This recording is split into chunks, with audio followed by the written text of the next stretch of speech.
అత్యంత బలహీనమైన నన్ను ప్రభు కనికరించి మహిమ కలిగిన తన సంఘాన్ని దేవుడు ఆశించిన, దేవుడు కోరుకున్న స్థాయిలో చూడడానికి, చూపడానికి దేవుని వాక్యం ద్వారా, దేవుని ఆత్మ ద్వారా ప్రయాసపడడానికి, పరిచర్య చేయడానికి మరొక అవకాశాన్ని ప్రభువు నాకు ఇచ్చినందుకు నేను ప్రభువుని ఎంతగానో స్తుతిస్తున్నాను.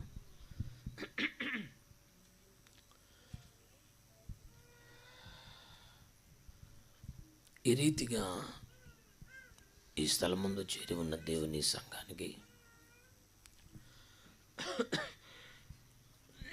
పరిచర్య చేసే అవకాశాన్ని ఇచ్చినందుకు సహోదరులు, దైవజనులు జాన్ గారికి నా వందనాలు తెలియజేస్తున్నాను.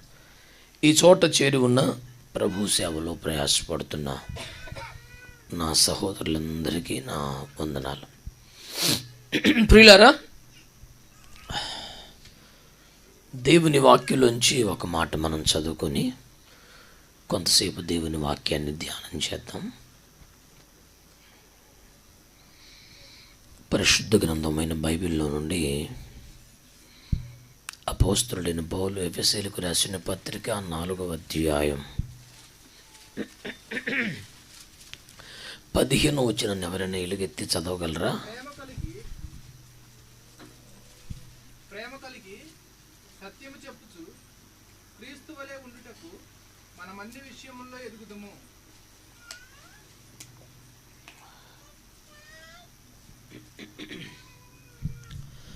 మరో చిన్న మాట ప్రార్థన చేయనివ్వండి. ప్రేమ కలిగిన మా మహాపరిశుద్ధ తండ్రి, మహిమ కలిగిన మీ వాక్యమును ధ్యానించుటకైనా ప్రకటించుటకైనా నేనే పాటి వాడను, పరిశుద్ధులందరిలో కడమవాడను, నిష్ప్రయోజకమైన సేవకుడు నన్ను ఒప్పుకొనుచు ఇప్పటికైనా ఎప్పటికైనా నేనే తగ్గాలి, మీరు హెచ్చారని కోరుకుంటూ మీకు అప్పగించుకుంటున్నాను.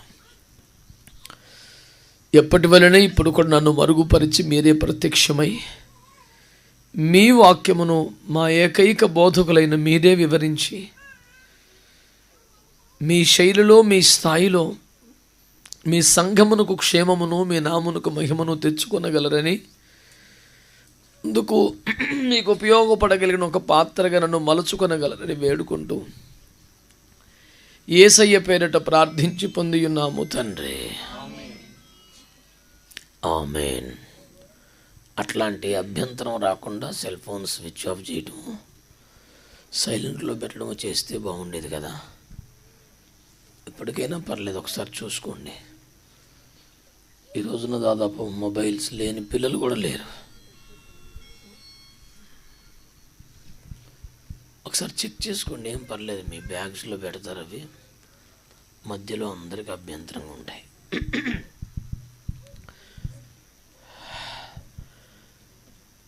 ఓ సుదీర్ఘోపన్యాసం చేయాల్సినటువంటి వ్యవహారం ఏమీ కాదు. కొద్దిసేపు ప్రభు నా హృదయంలో ఉంచిన తలంపులు మీతో పంచుకుంటాను. నా వైపు చూస్తూ వింటే నాకు ప్రయోజనకరంగా ఉంటుంది. ఎందుకంటే మీరు వింటున్నారో వినడం లేదో, అసలు మీ భావోద్రేకాలు ఏంటో, మనసులో ఉన్న విషయాలని కనుగొని బయలుపరిచే అంత పెద్ద ప్రవక్తను కాదు నేను, మీ సహోదరుణ్ణి మాత్రమే. నాకు అంతకన్నా ఏం తెలియదు. నేను ఈ లోకంలో కూడా పెద్దగా చదువుకుంది ఏం కాదు, బైబిల్ చదువుకోవటం తప్ప అంతకన్నా పెద్దగా ఏం తెలియదు. వాక్యమే దేవుడని నమ్ముతున్న వ్యక్తుల్లో నేను ఒకరిని. వాక్యం చదువుచుండగా నాకు అర్థమైంది ఏదో, కొద్దో గొప్ప గ్రహించగలిగిందేదో, యథాశక్తి పాటించగలిగిందేదో, దాంట్లో కొంచెమైనా నా సహోదరులకు వారికి పంచుకోవాలనే ప్రయత్నం తప్ప పెద్ద విశేషమేమి లేదు. ఈ ప్రార్థనా స్థలములోనికి అడుగు పెట్టగానే నాకు 2 విషయాలు, ఒకటి బాగా నచ్చింది, ఒకటి బాగా నచ్చలేదు. ఒకటి ఆ వాక్యం, one of my most favourite statements, చాలా ఇష్టమైన వాక్యం నాకు అది. దాన్ని పట్టుకుని నా సహోదర సేవకులను రోజు ఏడిపించేస్తుంటాను నేను. దేవుని ఆజ్ఞలో మిక్కిలి అల్పమైన దాంట్లో ఒకటైన మీరు అలాగూ పాటించాలని బోధించవాడు పరలోక రాజ్యంలో మిక్కిలి అల్పుడైపోతాడని. నేను సీరియస్గా నమ్మి పాటించే వాక్యం అది. బాగా తెలిసిన వాక్యం అయినా చెప్పకూడదు, కొద్దిగైనా పాటించగలిగింది చెప్పాలి. ఒక విషయం మనకు తెలుసు కనుక చెప్పడం, ఒక విషయం మనం చేయగలిగాను కనుక చెప్పడం కరెక్ట్. అది నాకు బాగా నచ్చింది. ఇక్కడికి అడుగు పెట్టగానే అరే మన లైఫ్కి సరిపోయిన అద్భుతమైన స్టేట్మెంట్ ఇక్కడ ఉందరే, మన ఫేవరెట్ వాక్యం అనిపించింది. ఇక రెండవది, నేను రాగానే ఆడెవడో ఒక ఉగ్రవాది వచ్చినట్టు వీళ్ళందరూ కుర్చీలు అవతల పడేసి కింద కూర్చున్నాడు చూడు. ఇది బొత్తిగా నచ్చలేదు. ఈ దుర్మార్గుడితో మనకి ఎందుకు వచ్చింది, వీడు ఉగ్రవాది అని నన్ను ఒక దుర్మార్గుడిగా చూపించే ప్రయత్నం చేశారు చూసా వీళ్ళందరూ. అది సుతారము నచ్చలేదు నాకు. ఏడ కూర్చున్నా నా చుట్టే కూర్చుంటారు, రోజు నాతోనే మాట్లాడతారు. ఇక్కడికి వచ్చాక ఎందుకు వింతగా చేశారో నాకు అర్థం కాల. అయినా చేసేది ఏముంది, మనం ఎవరికన్నా పెద్దోళ్ళం కాదు, ఎవరికన్నా గొప్పవాళ్ళం కాదు, ఎవరి చిత్తానికి వాళ్ళే మహారాజులు. ఇక నాకు అప్పగించిన పని చేసుకొని బయటపడటం తప్ప నేను శాసించగలిగే రేంజ్ ఏమీ లేదు కదా. సరే, నచ్చింది ఒకటి, నచ్చంది ఒకటి. ఈ రెండింటి మధ్యలో నేను అభ్యాసము చేయుచున్న దేవుని వాక్యాన్ని మీతో పంచుకుంటాను. ప్రియులారా, నేను ఒక బోధకుణ్ణి కాబట్టి, మీరు విద్యార్థులు కాబట్టి అనే అంత విషయం ఏమీ లేదు. ఒకడే బోధకుడు మనకి. నాకు తెలిసినంత వరకు దేవుని వాక్యానికి మన జీవితం మీద సర్వోన్నత అధికారం ఉంది. వాక్యమే కడుగుతుంది, వాక్యమే బలపరుస్తుంది, అన్ని వాక్యమే. వాక్యం పాలు కదా, వాక్యం తేనె కదా, వాక్యం నూనె కదా, వాక్యం ఖడ్గం కదా, ఏం కాదు, అన్ని వాక్యమే కదా. అందుకని వాక్యం పట్ల ఒక పిచ్చి ప్రేమ ఉంటుంది నాకు. దానికి తోడు ఈ వేదాంత విద్యాభ్యాసాలు పెద్ద పెద్దవి ఉంటాయి కదా, డిగ్రీలు, అవేమీ లేకపోవడం ఒకటి. మనకు అవి ఎలాగూ లేవు. బుద్ధిగా చదువుకుంటే ఏమైనా కొంచెం బాగుపడతామని ఇంకా ఆ టెన్షన్తో కొంచెం ఎక్కువ చదువుకోవడం, అంతకన్నా పెద్ద విశేషం ఏమి లేదు. నా మనసులో ఉన్న భారాన్ని మీతో పంచుకుంటాను. ఏమంటే, మనము ప్రేమ కలిగి సత్యము చెప్పుచు క్రీస్తు వలె ఉన్నట్టుకు అన్ని విషయంలో ఎదుగుదము అని ఒక మంచి ఉద్బోధ పౌలయ్య గారు చేశారు సంఘానికి. నా పాయింట్ ఏంటంటే, క్రీస్తు వలె ఉండుట అనండి. సాధ్యమా? మరి లేనిపోని ఆశలు కల్పించాడా పౌలు గారు? కొంచెం అట్టాగా రూపాయిది 10 రూపాయలు చేసి చూపించే ప్రయత్నం చేశాడా? When something is not possible to the mankind, why it is insisted in Bible? మానవ జీవితమునకు సాధ్యము కాని విషయాలను బైబిల్లో ఎందుకు ప్రేరేపించినట్లుగా రాస్తున్నారు?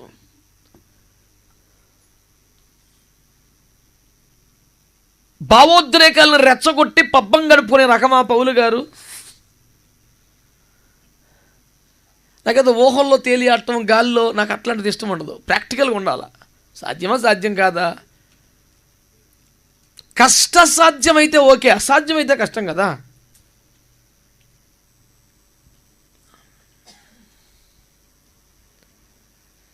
వెయ్యికి 1000 మార్కులు తెచ్చుకోవడం కూడా సాధ్యమే, కానీ 1000కి 1100 రావడం అసాధ్యం కదా. కనుక ఎవడైనా సరే కష్టపడండి రా, 1000 మార్కులు తెచ్చుకోవడానికి ఉపాధ్యాయుడు 2 దెబ్బలు ఇస్తే ఓకే, మీకు కనీసం 1000కి 1500 రాకపోతే సాగు కొడతానంటే దుర్మార్గం అది. మనం ఎంతవరకు ప్రోత్సహించవచ్చు? సాధ్యం అయ్యే అవకాశం ఉన్నంత వరకు కదా. ఇక్కడ పౌలు గారిని క్రీస్తు తర్వాత సంఘం మాదిరిగా భావించవలసిన స్థాయి కదా. ఎందుకంటే నాకు పౌలు గారి గురించి మాట్లాడాలంటే కూడా ఇంట్రెస్టే. యేసు ప్రభు గురించి చెలరగిపోయి మాట్లాడతాను ఎక్కడన్నా, ఎవడ ఎదురు వచ్చినా. నెక్స్ట్ ఆ రేంజ్లో మాట్లాడాలంటే పౌలు గారి గురించి ఇంట్రెస్ట్ ఉంటుంది నాకు. యేసు ప్రభు గురించి అయినా పౌలు గారి గురించి బైబిల్ ఇన్ఫర్మేషన్ సొంతగా మనకి ఎక్కడ తెలుసు? మన వారి కాలంలో ఉన్నామా, లేకపోతే మనకు ప్రత్యక్షతలు ఏమైనా ఉన్నాయా? ఏమి లేవు. ఇందులో ఉన్న ఇన్ఫర్మేషనే, అంతకన్నా పెద్ద మ్యాటర్ మన దగ్గర ఏమీ లేదు. యేసు ప్రభు వారి మీదకి అపారమైన గౌరవం కలగటానికి కారణం ఇందులో ఉన్న విషయమే. పౌలు గారి మీదైనా ఆ మాత్రం గౌరవం ఉండటానికి కారణం ఇదే. ఎందుకంటే వాక్యాన్ని మనం దేవుని మాటగా గౌరవిస్తాం కనుక, లేకపోతే అసలు గొడవే లేదు.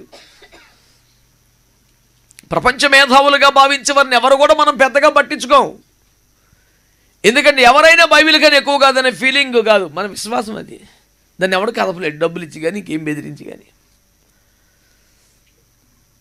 కనుక పౌలు గారు అపోస్తలులందరికంటే నేను చాలా తక్కువ వాడిని, సంఘాన్ని కూడా హింసించినందున అపోస్తలు అనబట్ట కూడా అర్హత లేదు, కానీ అదేంటో మరి దేవుని కృప వీళ్ళందరికన్నా ఎక్కువ ప్రత్యక్షతలు నాకు ఇచ్చేసాడని చెప్పాడు. వారి విషయంలో గౌరవభావం కలగటం కారణం అది. దేవుని మర్మములన్నిటికీ గృహ నిర్వాహకుడిగా నియమించబడ్డారన్నాడు. మనుషుడెవడును పలకకూడని మాటలు స్వయముగా దేవుడే పలికితే విన్నానని చెప్పాడు. యుగములో పూర్వం నుండి మరుగైన దేవుని మర్మము నాకే బయలుపరచబడింది అన్నాడు. వామ్మ 1-2 కాదు, నేర్పరి అయిన శిల్పకారుని వలె సంఘమునకు పునాదులు వేశాను అన్నాడు. ఏమిటంటే ఆయన చేసిన పనులు మామూలు విషయం కాదు.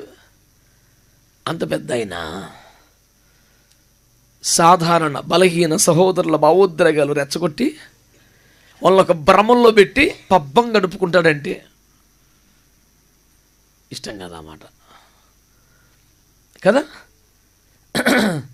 నేడు మనం చూస్తున్న కొందరు దైవజనుల మరి పేర్లు ప్రస్తావించడం అనవసరం. వ్యక్తుల విశ్వాసుల భావోద్రేకాలు రెచ్చగొట్టి పబ్బం గడుపుకునే రకం కాదు పౌలు గారిని నేను నమ్ముతాను. ఆయన పైన ఒక గౌరవం అది. ఆయన అంటాడు క్రీస్తు వలె ఉండుట. క్రీస్తు వలె ఉండుట అనేది ఈ భూమి మీద రక్త మాంసములలో పాలివాడైన ఒక మనిషికి, పాపిష్టి మనుషుల మధ్య జీవనం చేస్తున్న ఒక మనిషికి, పూర్తిగా చెడిపోయినటువంటి పాపిష్టి లోకముల కష్టంగా విశ్వాసాన్ని కాపాడుకుంటున్న ఒక సాధారణ వ్యక్తికి సాధ్యమే అనే భావన కలిగిస్తున్నాడు ఈ వాక్యం ద్వారా. ప్రేమ కలిగి సత్యము చెప్పుతూ ఉండటం ద్వారా మనము క్రీస్తు వలె ఉండవచ్చట. ఎంత సింపుల్ అండి. ఏమిటి ఈ మార్గం ఎంత సరళమా? ఏది యేసు ప్రభువు వారి బోధ గుర్తొస్తోంది నాకు. ప్రయాసపడి భారము సమస్య దగ్గర అన్న మాటల్లో చివరిలో ఏమంటాడు, నా కాడి నా భారము. ఆ మాటలు అరుగుతాయా? One of the greatest philosophies of the world. పెద్ద ప్లేటో అంటాడు, సోక్రటీస్ అంటాడు, మహాతత్వవేత్తలు అంటారు కానండి, ఇంతకన్నా తత్వం ఇవ్వడం చెప్పగలరా? నేను ఛాలెంజ్ చేస్తా ఈ రోజుకైనా. ఈ తత్వం ఏంటా తత్వం?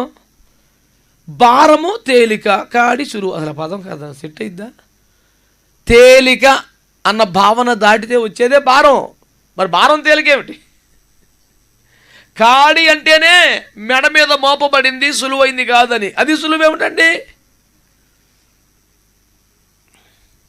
యేసుప్రభువు కొన్ని స్టేట్మెంట్స్ ఉన్నాయండి, ప్రపంచ మేధావులకు బుర్ర తిరిగిపోతాయి. వజ్రాన్ని వజ్రమై కోయాలి కాబట్టి వాక్యాన్ని మళ్ళీ వాక్యమై ఇంకో దగ్గర వ్యాఖ్యాన్ని శుద్ధి. వాక్యం అంతా చదువుకున్నోడికి దొరుకుతుంది తప్ప ప్రపంచ మేధావులకు దొరకదు. ఎందుకంటే కొంత ఇచ్చట కొంత అచ్చట చెప్తాడు కదా, ఓ చోట చెప్పడు కదా ముచ్చట మొత్తం. ఏదైనా ఒక చోట అయినోడు బైబిల్ అంతా పొరపాటు అని చెప్పేసి పిచ్చి గిప్చి మాట్లాడతాడు. కదా ఓపిక చదువుకున్నవాడికి దీని తాళం ఇంకో దగ్గర ఉంటుంది. నిజానికి ఐక్యూ లెవెల్ ప్రకారం చూసుకుంటే వాళ్ళు మనకన్నా తెలివైన వాళ్ళే, కానీ వాడు చెప్పలేని జవాబు మనం ఎట చెప్తామంటే మొత్తం చదువుకుంటాం వల్ల అంతే, ఇంకేమీ లేదు విశేషం వాళ్ళకన్నా మనకి. దీని తాళం ఇంకో దగ్గర చెప్తాడు. ఉదాహరణకి యోహాను 3:16 చెప్పండి చూడకుండా.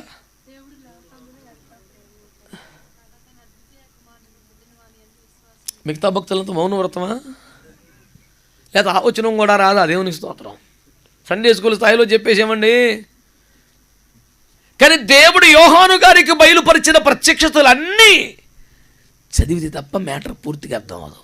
యోహాను సువార్త కూడా చెప్తాట. దేవుడు యోహానుకి ఏం చెప్పాడు? యోహాను సువార్తలో రాశాడు, కొన్ని పత్రికలు రాశాడు, కొన్ని ప్రార్థన గ్రంథంలో రాశాడు. అవన్నీ రాసింది ఒక యోహాను గారే. మరి యోహాను గారికి ఏమి బయలుపరచబడిందో తెలియాలంటే అవన్నీ చదవాలి కదా. యోహాను సువార్త ఒకటి చదివేస్తే ఎలాగ అర్థమైంది? తనకు లభించిన ప్రత్యక్షతలు కొన్ని సువార్తలోను, కొన్ని పత్రికల్లోను, కొన్ని ప్రార్థనలోను రాశాడుగా. మరి మొదటి యోహాను 3:16లో ప్రతివాడు తన సహోదరుని ప్రేమించబద్దులైన వారి కోసం ప్రాణము పెట్టబద్దులై ఉన్నారు అన్నాడు. దేవుడు లోకమును ఎంతో ప్రేమించను కాక తన కుమారుని ఇచ్చెను. నీవును దేవుణ్ణి ప్రేమిస్తే, దేవుని ప్రేమ కలిగితే నీ సహోదరు కోసం నువ్వు కూడా ప్రాణం ఇవ్వాలని రాశాడు. దేవుని ప్రేమ అనే దానికి పరిపూర్ణ నిర్వచనం యోహాను 3:16 కాదు, 3:16తో పాటు మొదటి యోహాను 3:16 కూడా. ఇచ్చట అచ్చట చదివితేనే ముచ్చట దొరుకుద్ది. బైబిల్లో ఉన్నటువంటి వైవిధ్యం విశేషం అది. సరే, పౌలయ్య గారి దగ్గరికి వద్దాం. వారు ఏమంటారు? నువ్వు ప్రేమ కలిగి సత్యము చెబుచూ బ్రతకగలిగితే క్రీస్తు వలె ఉంటాం. అందునిమిత్తం మన అన్ని విషయాలలో మనం, నేనైనా మీరైనా, ప్రపంచంలో గొప్పవారు చిన్నవారు ఎవరైనా అన్ని విషయములలో ఎదిగితేనే క్రీస్తు వలె ఉండుట అనే ఒక స్థానానికి చేరతారు. ఒకరేమో ప్రార్థనలో బాగా ఎదుగుతారు, ఒకరేమో వాక్యంలో బాగా ఎదుగుతారు, కొంతమంది స్వార్థలో బాగా ఎదుగుతారు, కొంతమంది పరిచర్లో బాగా ఎదుగుతారు. ఒక్కొక్కరు తమకు ఇష్టమైన ఒక రంగాన్ని ఎంచుకోవడం, దాని మీద శ్రద్ధాభక్తులు పెట్టడం, దాని మీదే సమయాన్ని కేటాయించడం, దానిలో బాగా పరిణతి సాధించడం. ఆ విషయములో ఎదిగిన వారైనా క్రీస్తు వలె లేరు. కారణం అన్ని విషయములలో ఎదుగుట లేదు కనుక. ఈ రాత్రికాలం నేను మీ ఎదుట ప్రతిపాదిస్తున్న ఒక విధానం, సూత్రం, సిద్ధాంతం ఏమిటంటే, మనము కానీ బైబిల్ ప్రతిపాదించిన అన్ని విషయములలో ఎదగగలిగితే ఇవ్వాలగాతే రేపటికైనా క్రీస్తు వల్లే ఉండుట అనే స్థానానికి చేరతాం. మామూలు మాట మాట్లాడదాం. ఎగ్జామినేషన్లో విద్యార్థులకి సిలబస్లో లేని క్వశ్చన్స్ ఇస్తే న్యాయమా? 10th క్లాస్ వాళ్ళకి డిగ్రీ సిలబస్లో క్వశ్చన్లు ఇచ్చేస్తే అది అన్యాయం కదా. సర్వశక్తుడు అన్యాయం చేయటం అసంభవం అని బైబిల్ చెప్తోంది కదా. మరి అంటే దేవుడు మనకు సాధ్యము కానీ, మనకు అలివి కానీ, మన వశములో లేని విషయాలను మనల్ని చేయమంటే, అరే మీకు నిజమైన విశ్వాసాలు అయితే సృష్టిని మొత్తం పూర్తి చేసి మళ్ళీ చేయండిరా అంటే మనం ఎడ చేస్తాం? మనం నూతన సృష్టిగా మారితే అదే గొప్ప. మన బతుకి పాత వాసనలన్నీ పోగొట్టుకొని ఎంత చేసినా ఏమి పాడినా పాపి నేను మనం ఒకడు పాడుతున్నాడు, ఆ పాటికి మరి పాట ఎందుకరా మాని అని చెప్పాను నేను అన్ని.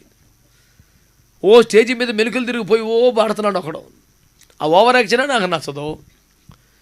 ఎంత చేసినా ఏమి పాడినా పాపిని దేవా కరుణించరా. మరి ఎంత చేసినా ఏమి పాడినా పాపి అయితే వాళ్ళది ఒక పెద్ద సాక్ష్యం, దానికి ఒక మైకు, స్టేజీ, దరిద్రం నోరు మూసుకొని కూర్చోమని చెప్పాను. నేను మారాను ప్రభు అంటే స్తోత్రం, కానీ ఇంకా పాపినే ప్రభు నీకెందుకు స్తోత్రం? మరి కూర్చో.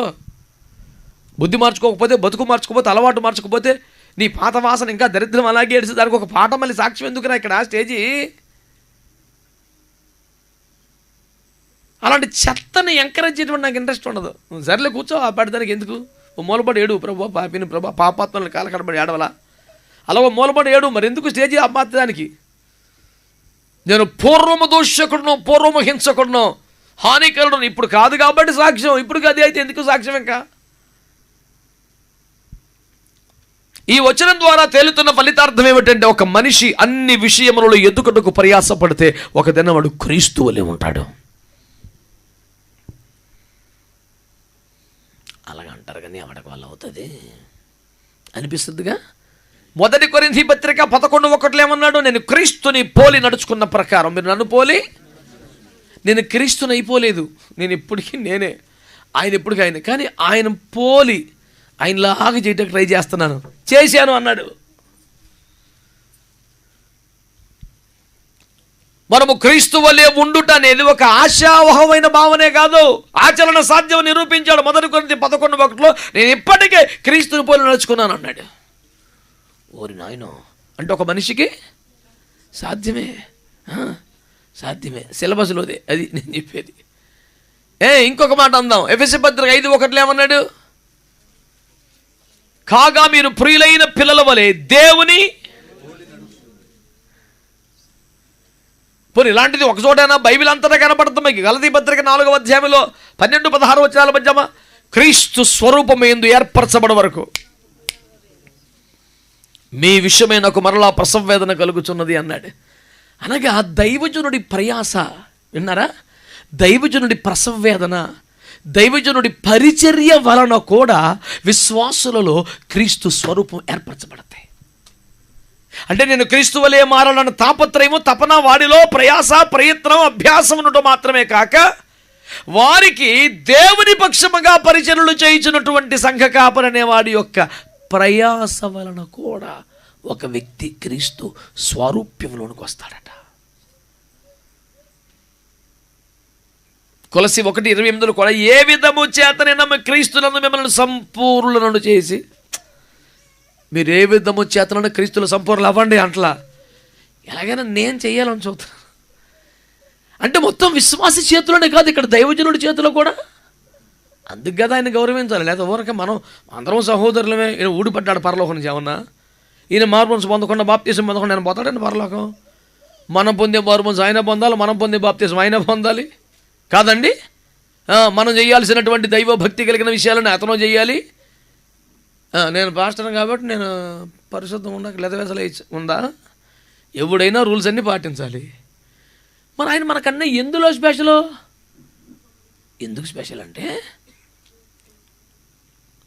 మనము క్రీస్తులో సంపూర్ణ అవ్వడానికి మనం ప్రయత్నం చేస్తుంటే తన ప్రయత్నం తాను చేస్తూ మన తరపున కూడా కొంత ప్రయత్నం చేస్తాడు కాబట్టి తనకు కొంచెం ఎక్కువ గౌరవం ఇవ్వాలి. ఒకవేళ ఆ ప్రయత్నమే లేకపోతే అంత పెద్ద అవసరం లేదు. 6 రోజులు బలాదురు దిగి ఆ పూటకు వచ్చి మన దగ్గర అడవుడు చేస్తే అంత పెద్ద విశేషం అక్కర్లా.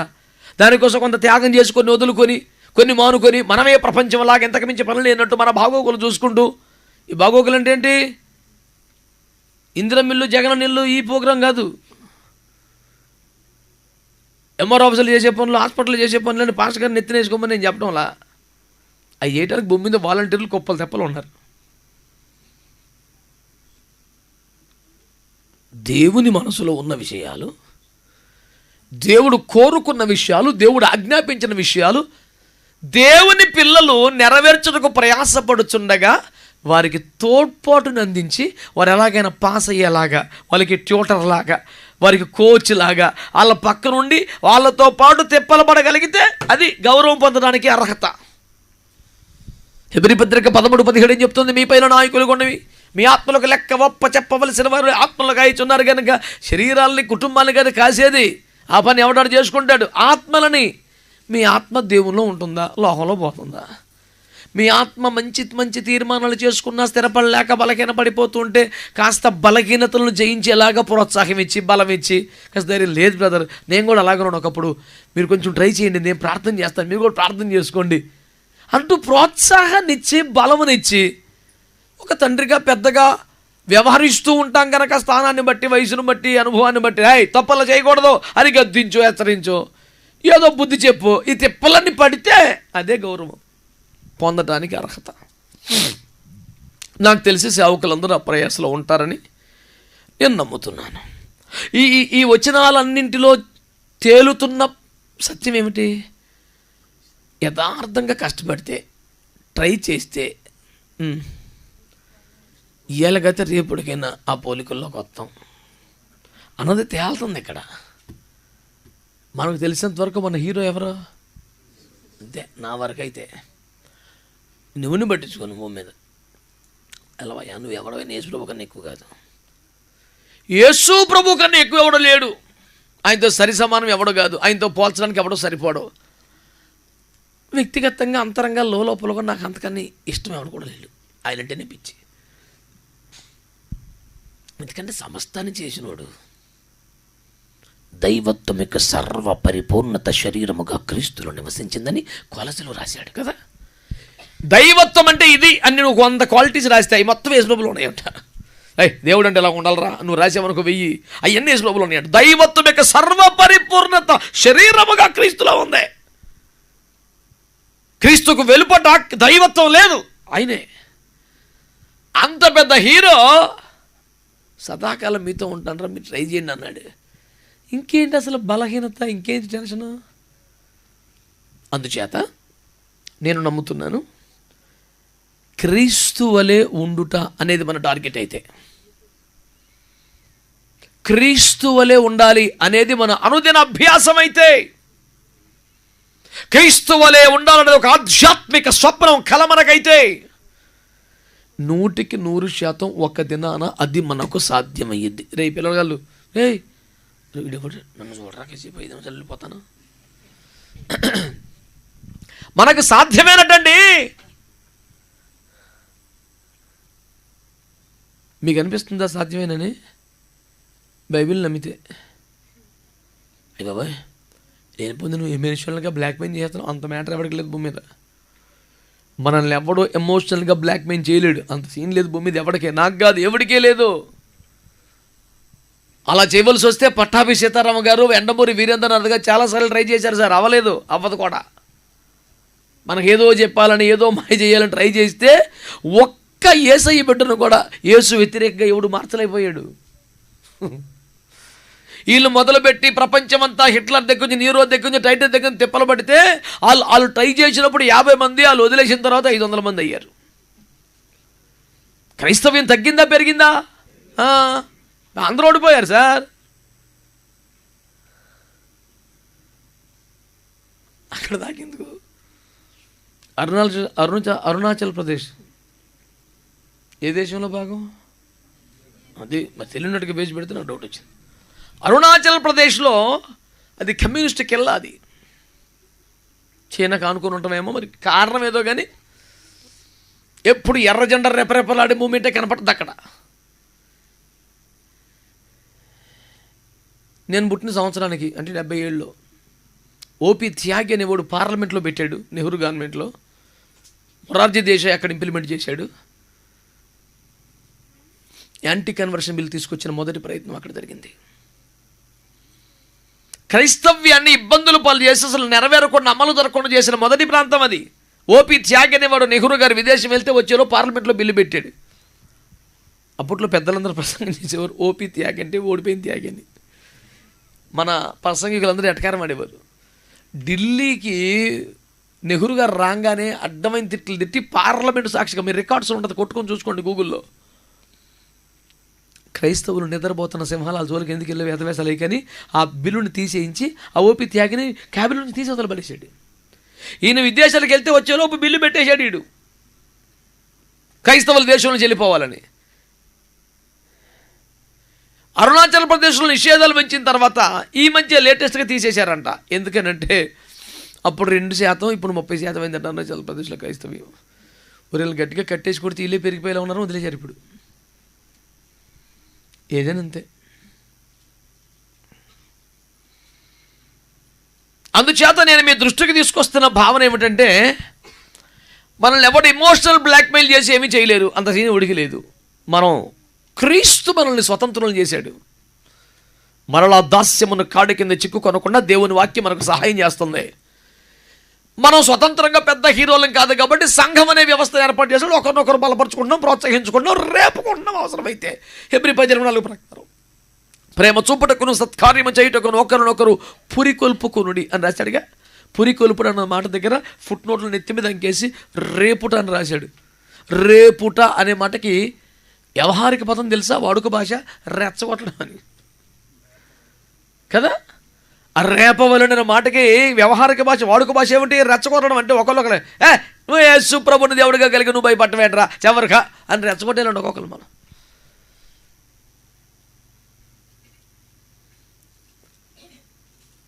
సో నేనేమని రెచ్చగొడుతున్నాను మిమ్మల్ని తెలుసా? ఈ పూట క్రీస్తు వలె ఉండుట ఈ లోకంలో, ఈ శరీరంలో బతుకుతున్నాడు కూడా సాధ్యమే. ట్రై చేద్దాం. అంతకన్నా పెద్ద బేభత్సం చెప్పేంతకేమో రాలేదు. నేను ట్రై చేద్దామండి, తప్పేముంది? కొత్త గొప్ప ట్రై చేయడం స్టార్ట్ చేశాను కాబట్టి పర్లేదండో, ఈ కష్టపడితే పాస్ మార్కులు వస్తాయని మీకు చెప్తా. నాకు ఇంకా డిస్టింక్షన్ ఏమో రాలేదు కాబట్టి అంత రేంజ్ మాటలు మాట్లాడను. తిప్పలు పడితే పాస్ అవ్వచ్చు అనే కాడికైతే చెప్తాను నేను గ్యారెంటీగా. పాస్ మార్కులు అయితే కొట్టుకురావచ్చు, ధైర్యంగా చెప్తాను. ఈడు రబ్బర్ స్టాంపు కాడరా అని మీరు పేరు పెడితే కూడా నాకు ఇబ్బంది ఇవ్వలేదు. అవును, అంతకాడికైతే వచ్చా. 100కి 65 పోయినాయి నాకు, నిజమే. కానీ 35 వచ్చినాయి, అది కూడా నిజమే. పెద్ద మాట్లాడుతున్నావేంట? 65 పోయి నిజమే, 65 పోయినాయి, 35 అయితే వచ్చినాయిగా. ఆ 35 నుంచి మాట్లాడుతున్నాను. నా బాధ మీకైనా అర్థమవుతుందంటారా? నేను కొంచెం అట్టేపు తిరుగున్నానని ఏమనుకోపాకండి అమ్మ. నాకు అలవాటు ఎక్కువ. మా బ్రదర్స్ని చూస్తే నాకు ఎక్కువ పేరు నుంచి చేస్తుంటుంది.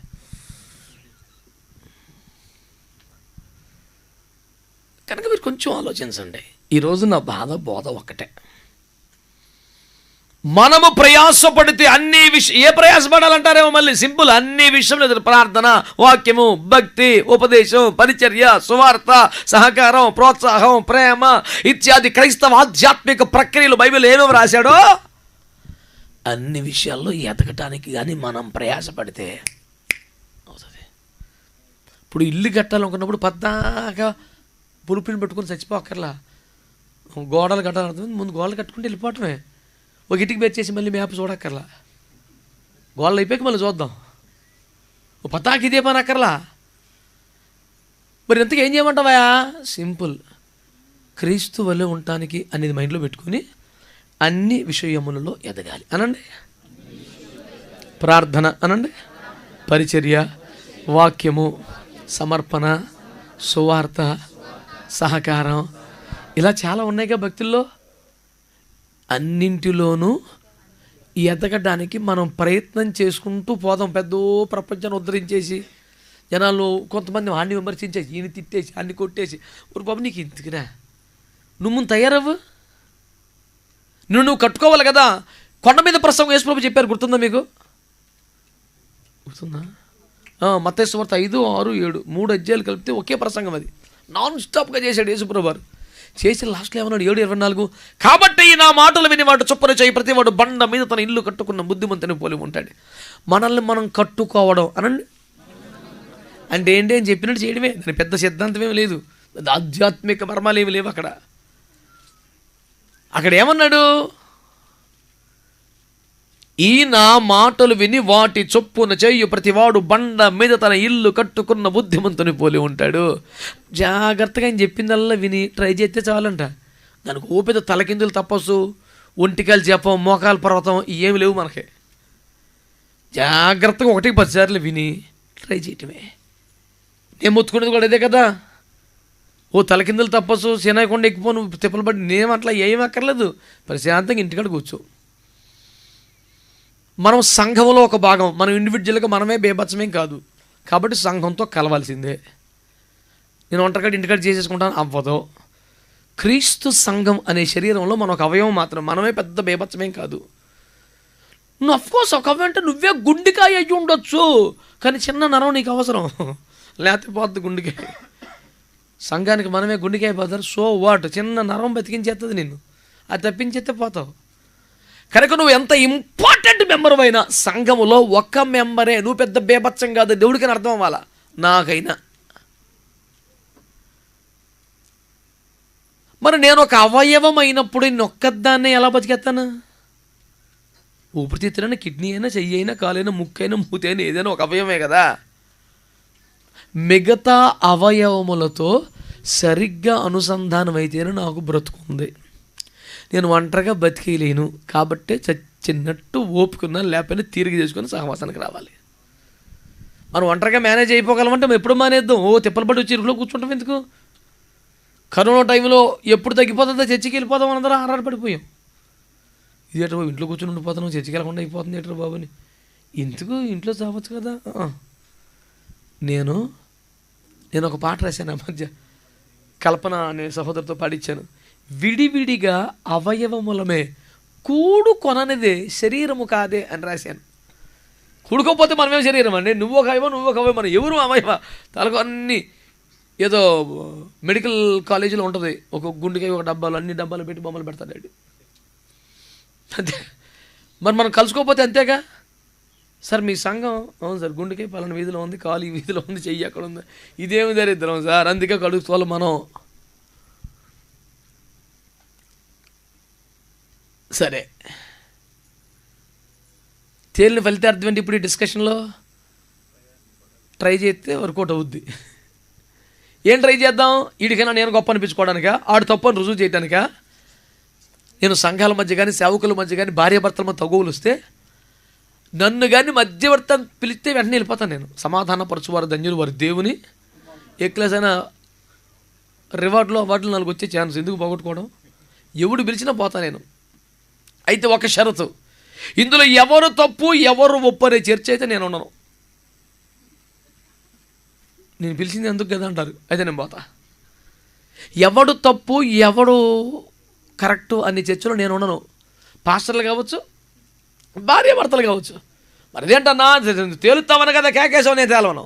మరి ఎందుకు వచ్చావు? సమాధానం పడతావు.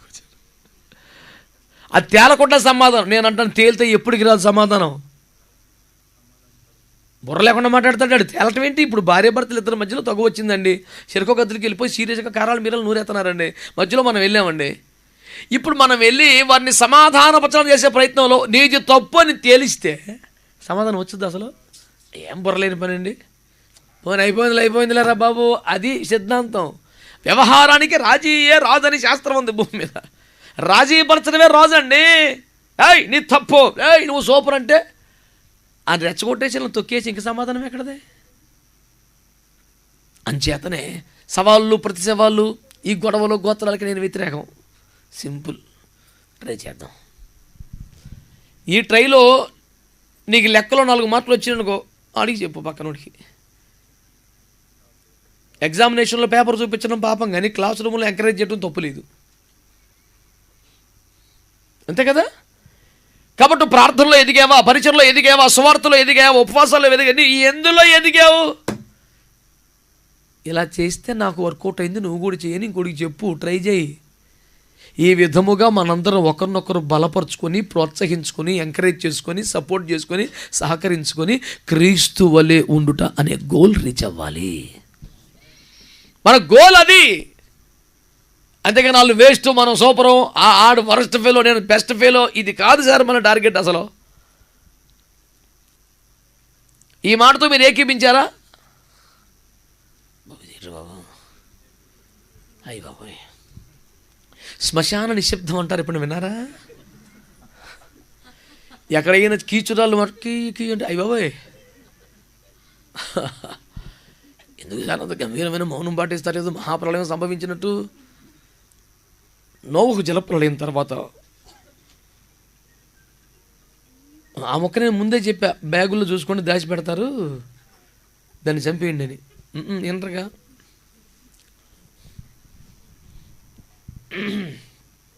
కనుక నేను చెబుతున్న సువార్త ఏమిటి?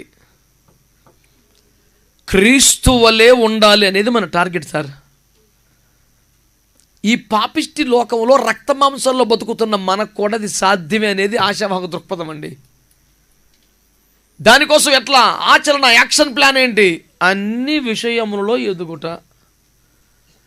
కనుక ఒకసారి నువ్వు టేబుల్ వేసుకో, ఇంటికాడ కూర్చొని నువ్వు ఏ విషయాల్లో బెటర్ కొన్నావు, ఏ విషయాలు వీక్గా ఉన్నావు, వీక్గా ఉన్న దాని మీద దృష్టి పెట్టుకో. దీనికి ఎందుకు పెద్ద సిద్ధాంతం?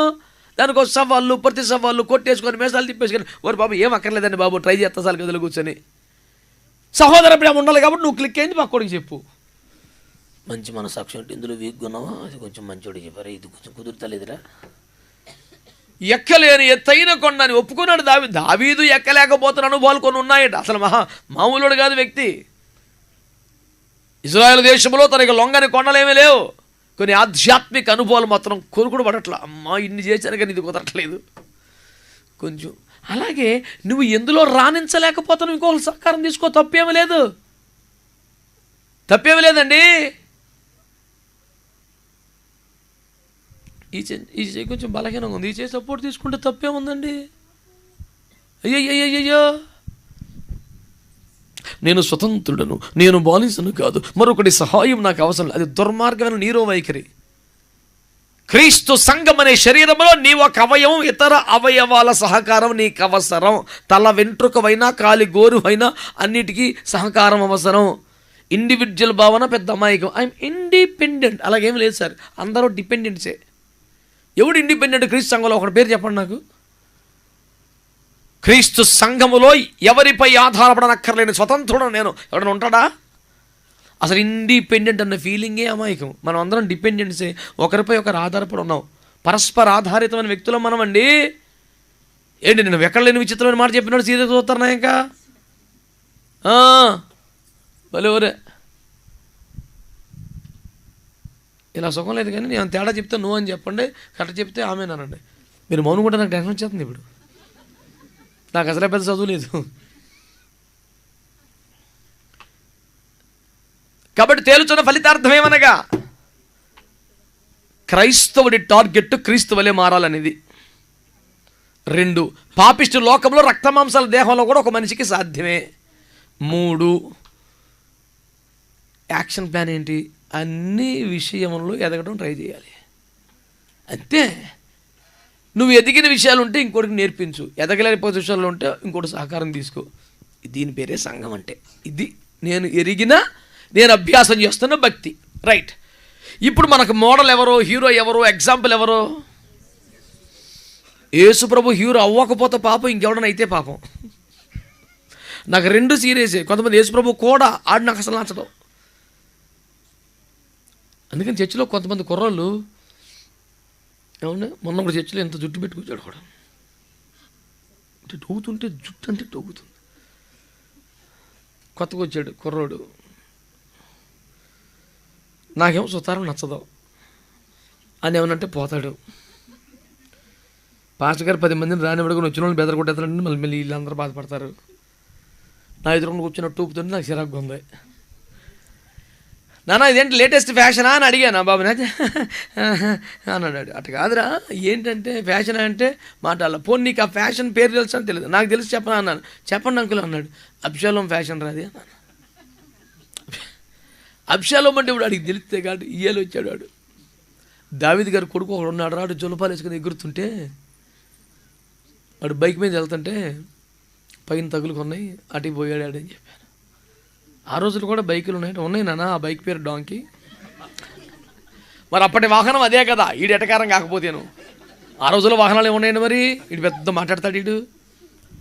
ఆ రోజున గాడిది ఎంతో, ఈ రోజున బైకులు అంతే కదండి. వాహనం అదొక వాహనం, ఇదొక వాహనం అంతే. నువ్వు అలాగే బండి వేసుకునేలాగా ఇప్పుడే వెళ్తా ఉంటావురా, ఏదో అట్టేసుకుంటుంది పోతావు. శుభ్రంగా నీట్గా క్రాఫ్ట్ చేయించుకో, నీకు మంచిది, అందరికీ మంచిది. పొరపాటున కాలేజీకి వెళ్తున్నప్పుడు ఒక కందిరికి జ్వరపడితే ఏమైపోతావు, చచ్చిపోతావు నువ్వు. ఎందుక పనికిమాల పనులు, ఆరోగ్యం శుభ్రంగా చూసుకొని చెప్పాను. దేవుని కృపల్లో నాడికి అంగీకారం అయింది, వెళ్ళి మళ్ళీ వారానికి శుభ్రంగా మన లెవెల్లోకి వచ్చేసాడు. దేవునికి స్తోత్రం. నేను చెప్పే సువార్త ఏంటంటే సాధ్యమే అనండి. ఏమిటది? అది మధ్యలో వెళ్ళిపోవడం సాధ్యమేనా? నాకు అర్థమైంది. దేవునికి స్తోత్రం. ఏమిటి? సరే, టపటం 3 రెఫరెన్స్లు చెప్పేసి పోదాం. ఇక టైం లేదు. తెల్లవారులు మీతో ఉంటే పోవాలి, దూరం పురుగురు ఉన్న. అసలే నా ప్రయాణాలు ఎట్లుంటే తెలుసా అండి? ఆరోగ్యం లేదు నాకు. 18 ఏట ప్రభు సేవకు వచ్చాను నేను. ఇక్కడే ఏలూరు సిఆర్రెడ్డికి వెళ్ళి చదువుకుంటే ప్రభు మాట్లాడితే తన వాక్యం ద్వారా ఆత్మ ఓకే వచ్చాను. ప్రభు బయట ఉన్నాడా లోపల ఉన్నాడా? మరి బయట నుంచి ఎట్టని పడుతుంది సౌండ్? నా కుమారుడు బయట ఉంటే ఎట్టని పడుతుంది, ఉన్నదే లోపలేగా. మరి లోపల మాడుకుంటాం. దేవుని స్తోత్రం. రే ఎట కాదు నన్ను, ఓకే లొంగిపోయాను, వచ్చాను. 28వ ఏట నాకు డయాబెటీస్ వచ్చింది. 10 సంవత్సరాలు అయింది సేవకు వచ్చాను. చిన్న సేవకులందరూ పిలిచి కృతజ్ఞత కుటుంబం పెట్టుకున్నా. నిలబడి ఇంకెవరు పెద్ద వాళ్ళు రాలేదని ప్రారంభ ప్రార్థన నేనే చేస్తూ ఉంటే కళ్ళు తిరిగినట్టు అయింది. కళ్ళు తెరిచి లేచి చూస్తే హాస్పిటల్లో ఉన్నా. నాకు పడిపోవడం కూడా తెలీదు. నాకు స్పృహ వచ్చేప్పుడు చుట్టుపక్కల విశ్వాసాలు అందరూ ఉన్నారు, సేవకులు ఉన్నారు. 480 షుగరు అని చెప్పాడు డాక్టర్. నాకా షుగరా అని ఆవేశపడిపోయాను నేను. ఎందుకంటే నేను కష్టజీవిని. వారానికి రోజుకి 25 నుంచి 30 కిలోమీటర్ల సువార్త సైకిల్ తొక్కేవాడిని. సువార్త చెప్పడానికి గ్రామాలు తిరిగేవాడిని. ఆదివారం 7 ఊర్లలో సంఘారాధనలు పెట్టేవాడిని. 70 కిలోమీటర్ల సైకిల్ తొక్కేవాడిని. విపరీతంగా నేను ఇంత కష్టపడుతున్నాను సేవలు. నాకు షుగర్ రావటమేంటి, అది సుఖరోగం అన్న ఫీలింగ్ నాది. నేను కష్టజీవన కనుక నాకు రాదని. అవన్నీ అమాయకైన ఫీలింగ్స్ సరే ఊడిపడితే అడిగి వస్తుందని చెప్పాడు డాక్టర్. కష్టపడుతున్నాను కనుక రాదు నాకని, సేవకునే కాబట్టి ఇలాంటి అమాయకమైన ఫీలింగ్లు కుప్పలు తెప్పలు ఉండేవి నాకు. మబ్బిడిపోయింది. 28వ ఏట ఎవరికైనా వచ్చింది. ఓకే చచ్చిపోతామా, మెల్లిగా జీవితం లాగుదాం, కష్టపడుతున్నాం. ఇప్పుడు 46 నిండిపోయినాయి. 18 సంవత్సరాలుగా షుగర్ నన్ను ఇబ్బంది పెట్టేసింది. 2011లో ఒకసారి బాగా సిక్ అయితే అపోలో హాస్పిటల్స్లో హోల్ బాడీ చెకప్ చేస్తే ఆ డాక్టర్ గారు చెప్పిన రిపోర్ట్ ఏంటంటే, నీ శరీరంలో ప్రతి అవయవము 60% పనిచేస్తుంది, 40% పనిచేయట్లా. అంటే గుండె కానీ, ఊపిరితిత్తులు కానీ, కిడ్నీలు కానీ, దాని పర్ఫార్మెన్స్ 60% ఉంటుంది 100%కి. ఆల్రెడీ ఇంత వీక్ అయినాయి, ఇంకో 10 సంవత్సరాలు ఇంకా వీక్ అయితే నువ్వు ఇక సర్దేసుకోమని చెప్పాడు.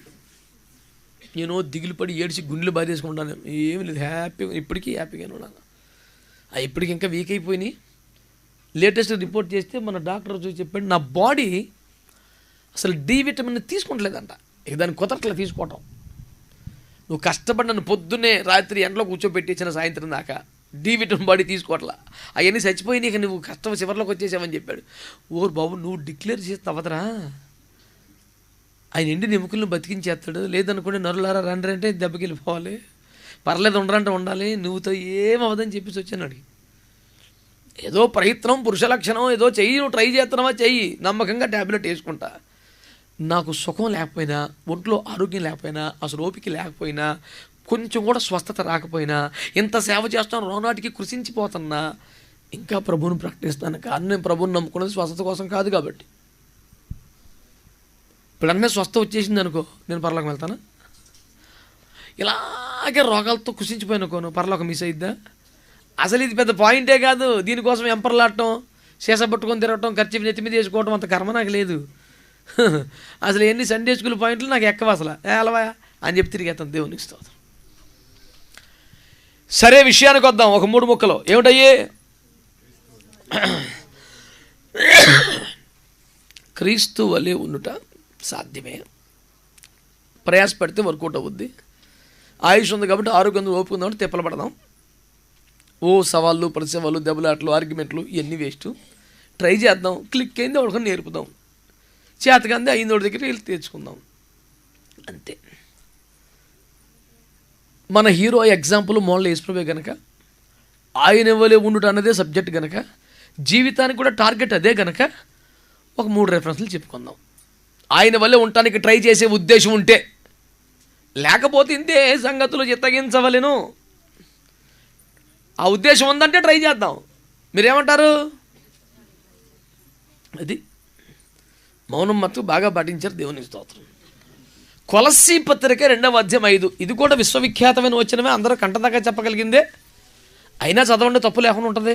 2:5 కొలస్సీ.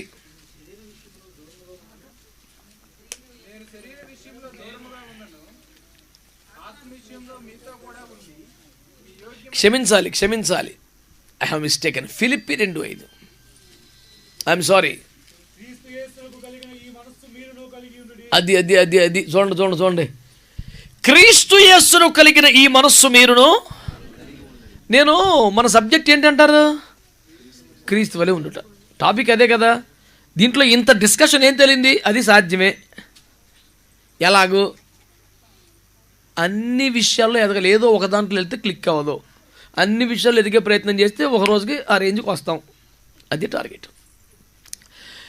దానికోసం అభ్యాసానికి సంబంధించిన ఒక 3 వచనాలు చెప్పుకుందాం అనుకున్నాం. 1 ఫిలిప్పి 2:5. ఏంటది? మొదట మనం ఎక్కడ ట్రై చేయాలి? మనసు అనండి. బయట పైన వేషం మార్చేసి ముందు అర్జెంటుగా రకరకాల జిమ్మిక్కులు రోడ్డు మీద అందరు కనపడంగానే ఒక పెద్ద షో అక్కర్లా. ముందు ఇక్కడ స్టార్ట్ చేయి. ఎక్కడ? ఇది సీరియస్గా ఇక్కడ. అయితే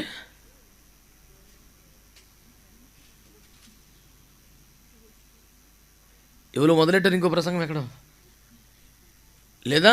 ఓకే, అక్కడ ఏమంటాడంటే క్రీస్తు యేసును కలిగిన ఈ మనస్సు మీరును. మొదట క్రైస్తవుడికి ఏమో రావాలి? మనస్సు అనండి. యోహాన్ చెప్పిన, యేసుబాబు చెప్పిన అదే, మారు మనసు పొందంటారా బాబు అని. పొలమును ముందు బాప్తిసం పొందేస్తాం కాదు, తర్వాత ఇన్స్టాల్మెంట్లో మారు మనసు పొందడం సంవత్సరానికి వచ్చుకోవచ్చు. ఈ పని చేయి, ముందు మారు మనసు పొందన్నాడు. మనస్సు మారి నూతన ఒకటి వల్లనే రూపాంతరం పొందాలని రోమపత్రిక 12:2-3 చెప్పాడు. ఎఫెసీ 4లో ప్రాచీన స్వభావాన్ని తీసిపడి నవీన స్వభావాన్ని ధరించుకోమని చెప్పాడు. 2 కొరింథీ 5లో స్పష్టంగా మాట్లాడుతూ ఏం చెప్పాడు? క్రీస్తు యేసునందు ఉంటే వాడు నూతన సృష్టి అయిపోవాలని చెప్పాడు. ప్రియులారా, శ్రద్ధగా గమనిస్తూ నా మాటలు వినే ప్రయత్నించండి. మీరు ఇప్పుడు చదివేసుకుంటే బైబిల్ అవ్వదో, ఇంటికాడ చదువుకోవటమే. ఇప్పుడు ఆ ముక్క చూసి వింటమే. పాయింట్ ఏమిటి? మనస్సు. మీకు సరదాగా ఒక సన్నివేశం గుర్తు చేస్తా. పాత నిబంధనలో ప్రత్యక్ష గుడారం ఉండేది కదా. దాని కాన్సెప్ట్ ఏంటి అసలు? నేను మీ మధ్యలో ఉండాలనుకున్నాను రాబాయ్ అన్నాడు. అంతకన్నా భాగ్యం వచ్చేయండి బాబు అన్నారు. మరి ఎక్కడ ఉండాలి అంటే, మా గుడారంలో ఉండి, మీ ఎవడు కొంపలు పడతాడు కొంపలు నేను ఉండను, నా కోసం సపరేట్గా పరిశుద్ధ మందిరం కట్టమన్నాడు. సరే, ఎలా కట్టాలి చెప్పండి అన్నాడు. ఫస్ట్ మందసం పేరు చెప్పాడు. అంతేనా? ఫస్ట్ మందసం. రే ఊరు ఉండొచ్చు కదరా కాసేపు, రే పోన్లేరా, ఆడప్పుడే అందరిని తీసి పడేస్తున్నాడు చూడు పెద్ద మనిషి.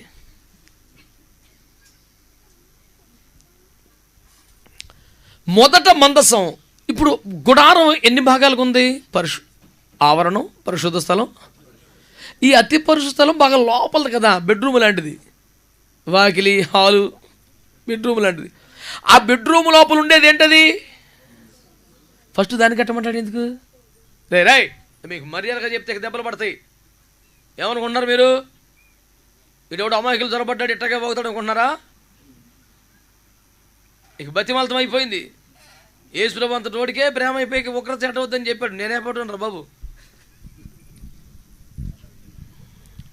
వినాలి మీరు కరెక్ట్గా. ఏమంటుంది దేవుని వాక్యం? ముందు ఆవరణం చక్కబెట్టుకొని అప్పుడు లోపల ఫస్ట్ మందసం కట్టు. ఎవడైనా ఈ ప్రపంచంలో ఫస్ట్ ప్రహరీ కూడా కట్టుకొని, పునాదులు వేసుకొని, గోళ్ళు కట్టుకొని, రూములు కట్టుకొని లోపలికి వస్తాడు. కానీ యేసు ప్రభు స్టైల్ అంటే తెలుసా? ఫస్ట్ మందసాన్ని కట్టు.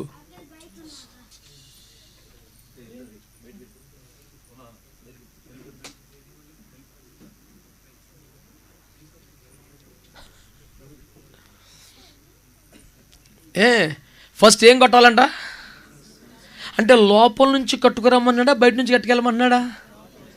మనుషుడు అలా కడతాడా? ఇల్లు కట్టాలనుకున్నాడు, ఫస్ట్ మంచం తీసుకొచ్చి అక్కడ చేస్తాడు ఏమన్నా? ముందు ప్రారిగోడ కట్టుకొని, పునాదులు తవ్వుకొని, గోడలు కట్టుకొని మెల్లిమెల్లిగా లోపలికి వస్తాడు. మానవుడు ఎవడైనా బయట నుంచి లోపలికి కట్టుకొస్తాడు, కానీ దేవుడు లోపల నుంచి బయటికి కట్టుకొస్తాడు. ఆయన స్టైలే వేరండి.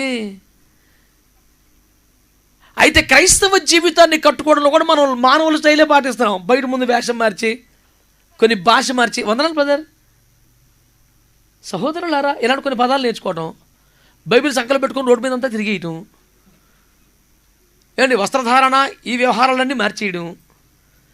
నువ్వు అన్నాను ఫస్ట్ గోడకు సున్నం వేత్తం వదిలేసి లోపల మ్యాటర్ మార్చు. అది బైబిల్ చెప్పాడు. దాని పేరే మనస్సు అనండి. లోకాన్ని ఆశించేది, పాపాన్ని ఆశించేది, స్వచిత్తాన్ని ఆశించి ఈ మనసును చంపేసుకొని దేవుని చిత్తం, నా తండ్రికి నా పట్ల ఒక ప్రణాళిక ఉంది, అది ట్రై చేయాలి కదా. కనుక మనస్సు ముఖ్యం అనండి. మనస్సే మొదట అనండి. అక్కడ స్టార్ట్ అవ్వాలి. అసలు ఇన్నర్ హీలింగ్ స్టార్ట్ అవ్వాలి. బాబా తలకాయ నొప్పిగా ఉండేదండి, ఇంత ప్రార్థన చేసి తగ్గిపోయిందండి. అది తగ్గుతుంది కానీ లోపల తగ్గుతలేదు, ఆర్డర్ ఇచ్చిపోతున్నాడు కదా. అసలు అన్ని కంట్రోల్ చేయమంటే నువ్వు తలకాయ నొప్పి అంటావు, జ్వరం అంటావు, ఇదంతా సోది. తగ్గిన ఒకటే తగ్గపోయిన ఒకటే సార్. లోపల ఇంపార్టెంట్, అన్ని మాత్రం అట్టు వదిలేసి బయటోడికి మాత్రం పోతున్నావు. యేసు ప్రభుకి అది సెట్ అవ్వదు అసలు. కాబట్టి వాక్యం ఏమంటుంది చూడండి. క్రీస్తు యేసు కలిగిన ఈ మనసు, యేసు ప్రభువారు కలిగి ఉన్న మనసు మనం కూడా కలిగి ఉండడం సాధ్యమా? మళ్ళీ ప్రశ్న అదే. సాధ్యం కాబట్టే చెప్పాడు. అసాధ్యాలు, అభూత కల్పనలు, లేనిపోని దొంగ మాటలు చెప్పడో. సాధ్యం కాబట్టే చెప్పాడు. సిలబస్లో లేని మనకి ఇవ్వడో. ఆయన అన్యాయం చేసే రకం కాదు, మంచి గురువు గారు అయినా.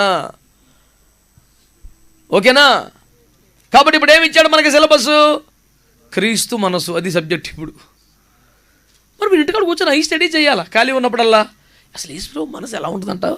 అది మన ఆలోచన, అది మన ధ్యానం అవ్వాలి, అది మన స్టడీ అవ్వాలి. ఆ నెట్ట నోరు మొప్పిద్దాం, ఈ నెట్ట దెబ్బ కొడదాం, ఇక్కడెక్కడ పై చేయి ఇది క్రీస్తు మనసా అండి?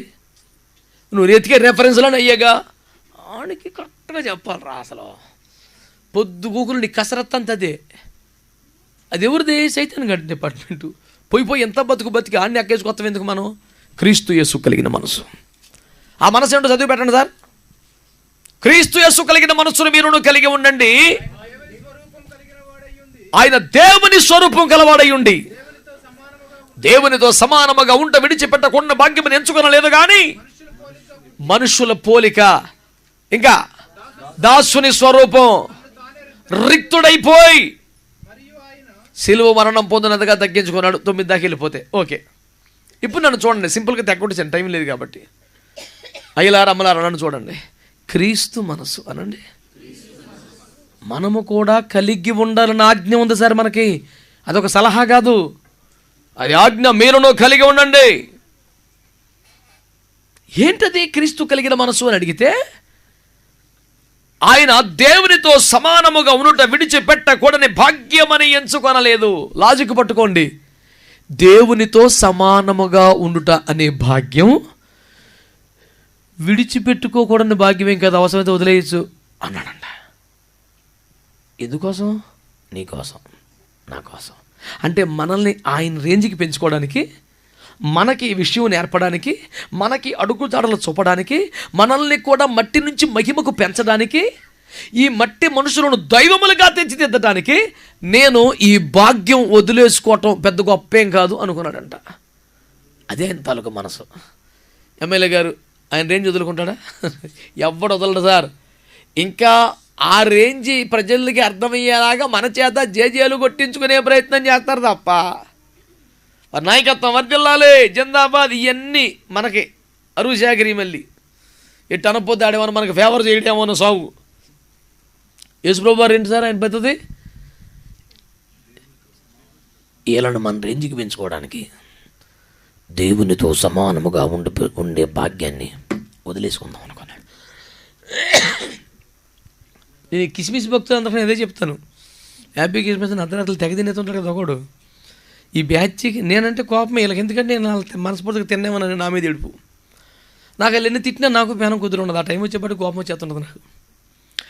నేను వాళ్ళని ఏమంటానంటే, ఒరే యేసు ప్రభువారు వదులుకొని వచ్చాడు అనండి, ఆ పేరు మీద నువ్వు తినేతనం ఏంట్రా? నువ్వు నిజంగా యేసుని అభిమానించేవాడు అయితే ఆయన వదులుకొని వచ్చాడు కనుక ఇతరుల రక్షణ కోసం నేను కూడా ఏదైనా వదులుకోవాలనిపించాలి కదా, అంతే కదా. నువ్వు ఆయన నిజంగా ప్రేమిస్తే, నీకు ఆయన హీరో అయితే, ఆయన ఫాలోవర్ నువ్వైతే, నా ప్రభు మహిమను వదిలిపెట్టాడో, సింహాసనం వదిలిపెట్టాడో, పరలోకం వదిలిపెట్టాడో, హ్యాపీ క్రిస్మస్ అన్నావు. నువ్వు నోరు మూసుకొని కాసేపు నువ్వేం వదిలిపెట్టావు చెప్పు నాకు. ఆ పేరు మీద నిన్నటికన్నా ఎక్కువ తినేతన్నాడు వీడు. ఇదేం రకం క్రైస్తవుడండి వీడు. ఒకవేళ ఒక నిజంగా క్రీస్తు జననాన్ని సెలబ్రేట్ చేసేంత హీరోయిజం ఆయన మీద నీకుంటారే, నువ్వు కూడా ఏదో వదిలేసి మాట్లాడరా. ఆయన మహిమను వదిలేశాడు, స్వర్గం వదిలేశాడు, మహిమ సింహాసనం వదిలేశాడు, సకల సౌభాగ్యాలు వదిలేశాడు. ఆయన అన్నీ వదులుకున్నాడు కాబట్టి మనకి హ్యాపీయో మెర్రియో ఏదో తగలబడింది. ఆయన ఏం వదలపోతే చచ్చే నేను వదులుకోను అనుకుంటే ఏమీ లేదు ఇక్కడ. నువ్వు సెలబ్రేట్ చేసేది అది, ఏం వదలవు. ఆ రోజు ఇంకా ఎక్కువ తినేస్తావు, ఆ రోజు ఇంకా కాస్ట్లీ బట్టలు. కొంతమంది అరుణాగలో దేవునికి స్తోత్రం, పండగ బ్యాచ్ కదా మరి. పనికి మళ్ళీ పనులు ఇవన్నీ నా మీద పడి ఎడతారు మళ్ళీని. నేను చెప్పే సువార్త ఏంటంటే, క్రీస్తు యేసును మనసు నెంబర్ 1, ఎదుటివాడి రక్షణ కోసం, నశించిపోయే ఆత్మల కోసం నాకున్నది ఏదైనా భాగ్యం వదులుకోవటం పెద్ద ముఖ్యం కాదు. అవసరం వదులుకుందాం అనిపించాలి. అలా అనిపిస్తే ఎవరి మనసు అది? ఇంకా పోగేసుకుందాం అనిపిస్తే క్రీస్తు మనసు కాదు అది. ఆ పేరు మీద చెప్పి ఇంకా తినేస్తాం, ఇంకా పోగేస్తాం, ఇంకా ఓ మూలుగులు వేయటం, బేరం ఆడతాం, వసూలు చేస్తాం, పథకాలు పెడతాం అమాయకుల్ని. గుడి నీ గుడిలో లింగాన్ని మింగేసే రకం ఈ దరిద్రం ఏమిట్రా? వీడి ప్రసంగానికి ఎక్కితే వీడికి డబ్బులు ఇవ్వాలా? నిన్న అనంతపురం కదా అది, అక్కడ ఉన్నాడు అనంతపురం గేట్. సోమవారం ఉదయం ఫస్ట్ ఫ్లైట్కి బయలుదేరి హైదరాబాద్ వెళ్ళి సేవకుల కూటంలో ఉండి, ఆ రాత్రి ఒక సభలో మాట్లాడి, ఉరుకులు పరుగులు తిండి తిప్పలు కూడా లేకుండా దారిలో ఇంత ఉప్మా కారులో తినకుండా పరిగెత్తుకెళ్ళి, రాత్రి ఒక ట్రైన్ ఎక్కి, తెల్లవరసగా అనంతపురంలో దిగి, పగలు రాత్రి అక్కడ మాట్లాడి, మళ్ళీ రాత్రి ఒక ట్రైన్ ఎక్కి, పరుగు నుంచి పొద్దున హైదరాబాద్ దిగ్గన ఒక కారు ఎక్కి కాజీపేట వచ్చి అక్కడ కూటలు మాట్లాడి, మళ్ళీ కారు ఎక్కి ఇక్కడికి వచ్చా. మళ్ళీ రేపు పొద్దున గంగూరులో, రేపు సాయంత్రం కొవ్వూరులో, ఎల్లుండి పొద్దున భీమవరంలో. ఇదే బతుకు. మళ్ళీ బుద్ధిగా శనివారం కొంపకు చేరతాను. ఇక జీవితం అంత ఇంతే. నాకింత భారం ప్రేరణ కలగటానికి కారణం ఏంటి తెలుసా? యేసు ప్రభువారు నాలాంటి ఒక పాపిని కరుణించి రక్షించడానికి ఆయన పరలోకాన్ని వదులుకోవటం పెద్ద విశేషం కాదనుకున్నాడు. బానే ఈ పెద్ద భాగ్యమే ఉంది, ఆడు మారతాడు, ఆడు రక్షించబడతాడు. క్రీస్తు యేసును కలిగిన మనస్సు అనేది మనం కొత్తగా రచించక్కర్లా. అక్కడ రాశాడు ఏమన్నది? తండ్రితో సమానము గుంట విడిచిపెట్టకూడని భాగ్యమేం కాదు, వదిలేసుకుందాం. ఏ భాగ్యమైనా ఒక పాపి రక్షణ కోసం వదులుకోవచ్చు అన్నాడు యేసు ప్రభువు. ఇది ఆయన మనసా కాదా? మాట్లాడతలేదు మీరు. మరి ఆ మనసు మనకు ఉండాలా అక్కర్లేదా? ఒక నశించిపోయే ఆత్మల కోసం ఏదైనా ఒక భాగ్యాన్ని వదులుకోవాలా వద్దా? దాని పేరు క్రిస్టియానిటీ. ఇప్పుడు మిషనరీస్ అన్ని వదిలికి ఎన్ని తిప్పలు పడి చచ్చిపోయారు అక్కడికి వచ్చి. విలియం కేరీ కష్టపడిపోతే బైబిల్ దొరికేదా మనకి? తోమ వచ్చి చచ్చిపోతే సువార్తకు అసలు అవకాశాలు తెరవబడేయా? ఎవరో ఒకరు తిప్పలు పడ్డారు కదా సార్. నాకెందుకని అందరూ అనుకుంటే ఎవడు మట్టుకాడు నేను నా ఇంటి వారు అనుకుంటే ఇక్కడ దాకా వచ్చేదా? ఇది ఒకటి నేర్చారు ప్రతి వాడు ఇంతలో పుస్తకం పట్టుకొని. పాట నెంబర్ 533. ఇక అదే లిస్ట్ ఉంటుంది. నా మీద ఎడుతారు కానీ ప్రభా క్షమించిన ఆయన భక్తుల్ని. నేను నా ఇంటి వారును నీతి సూర్యుని కొలుతుము. మరి పక్కోడి సంగతి ఏంట్రా? వీడికి సంబంధం లేదు కదా. 20 సంవత్సరాలు బట్టి ఇటు చర్చికి వెళ్ళిపోతాడు. పక్కోడు ఇంకా పూజ చేస్తుంటాడు. ఆడి గురించి భారం ఉండదు వీడికి. ఎందుకు ఉండదు? ఆడి పండగ ఈడి తినేస్తాడు, ఈడి పండగ ఆడి తినేస్తాడు. ఇద్దరు బ్యాచ్. ఇది సత్యం కాదండి, ఇది సత్యం అండి, ఇది పరలోకం తీసుకెళ్ళి చెప్తే ఆడు మాట్లాడు, వెలివేస్తాడు, ఇల్లు ఖాళీ చేయించాడు. ఈడు భయమిడికి. ఒక పాపి రక్షణ కొరకు మనం ఏదైనా భాగ్యాన్ని వదులుకోవటం కూడా గొప్ప ఏమీ కాదు. అది యేసయ్య మనసు అండి. ఓవరాల్గా సింపుల్గా చెప్పమంటే వదులుకోనుట యేసు మనసు. ఓ పోగేసుకుంటే పాపిష్టి మనసు.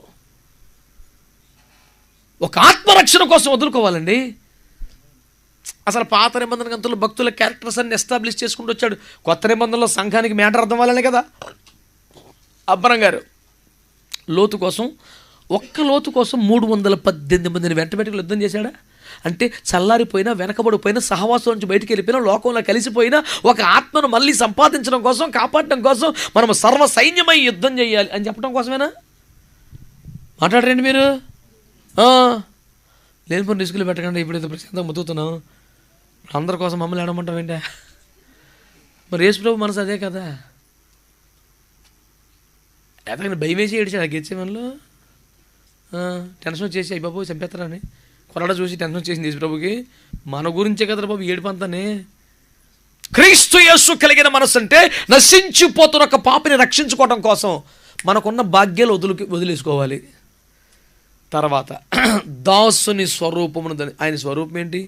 దేవుని స్వరూపం, మహిమా స్వరూపం. ఏ స్వరూపం ధరించుకున్నాడు?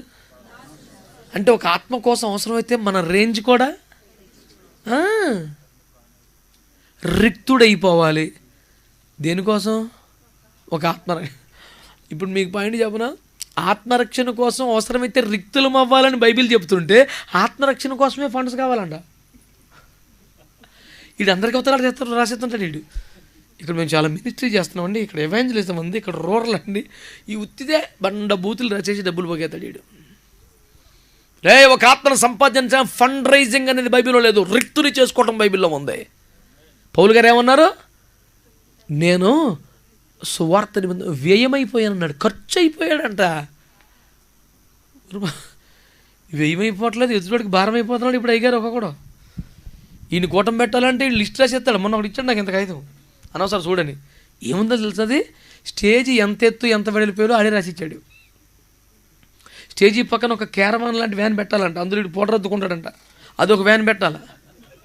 మరి బీపీ వచ్చేసింది నాకు, మామూలుగా లేదు. అని కలుపురా ఫోన్ నాకు అన్నాడు. నువ్వు చేసినాడు మాట్లాడ్డా, అసిస్టెంటే మాట్లాడతాడు, ఇంకెందుకులే వదిలేసాను. డైరెక్ట్గా యేసుప్రభు ఉన్న పలుకుతాడు మనకు, కానీ ఈడు పలకడు. వీడు ఒక బ్యాచ్ని తయారు చేశాడు. స్టేజీ కింద కార్పెట్లు, దుప్పట్లు. అదేంటంటే కొంతమంది పార్కింగ్ చేస్తుంటారంట కింద. మన దుప్పటి ఎందుకని అడిగాను. మరి కంటిన్యూగా చేయలేరు కదండి, అప్పుడప్పుడు పడుకుంటారు. అది అసలు మ్యాటర్.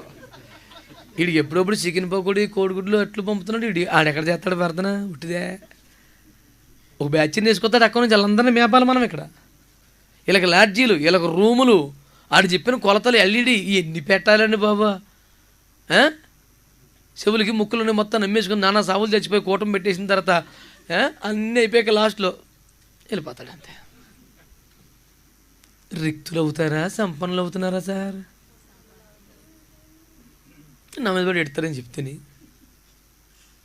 నేనేమన్నానంటే, క్రీస్తు యేసు కలిగిన ఈ మనసు మీరును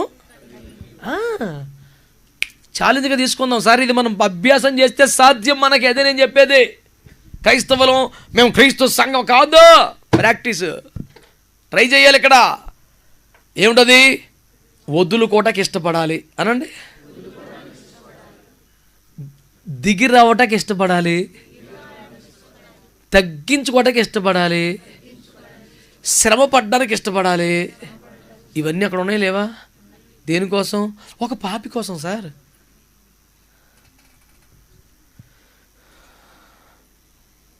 మేము రక్షించబడ్డాం, మీరందరూ పాపులు నరకానికి వెళ్ళిపోతారని చెప్తే కూడా మాట్లాడా?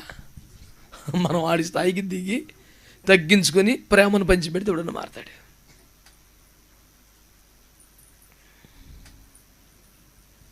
పాత నిబంధనలో పరిచయమైన దేవుడు ప్రజలకు భయం మాత్రం పుట్టించగలిగాడు. కానీ కొత్త నిబంధనలో దేవుడు అంటే ప్రేమ అని ప్రపంచమైన కాలకడకు వచ్చేసింది. ఎందుకని? ఉరుములు మెరుపులు మెండుగా చేసినందుకు కాదు, శిలువ మీద ప్రాణం పెట్టినందుకు. ఆయనే శిలువ మీద ప్రాణం పెట్టబోతే ఈరోజు ప్రపంచమైన కాలం మీదకి వచ్చి ఉండేదా? ప్రేమకే లొంగుద్ది సార్ ప్రపంచం, హడావుడికి ఎక్కడ లొంగుతుంది? కనుక మీరు పాయింట్ పట్టుకోండి, క్రీస్తు యేసు కలిగిన మనసు మనం కలిగి ఉండాలి అనండి.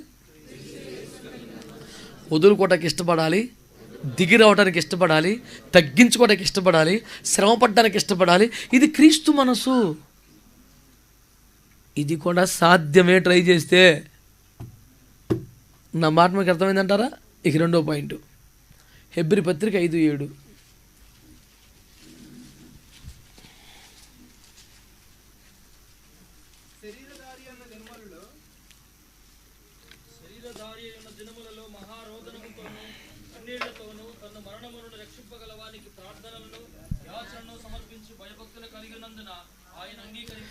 ఈ పదం నాకు అరగదు సార్. ఆయన అంగీకరించబట్టం ఏంటండి? ఆయనే మహాదేవుడు, మన రక్షకుడు యేసు క్రీస్తు ప్రభు వారు తీతు పత్రికలు రాశాడు.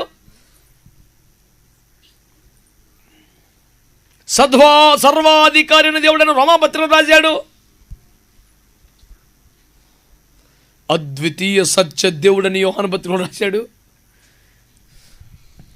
ఆయన అంగీకరింపబడెను అనండి. అదేంటి సార్?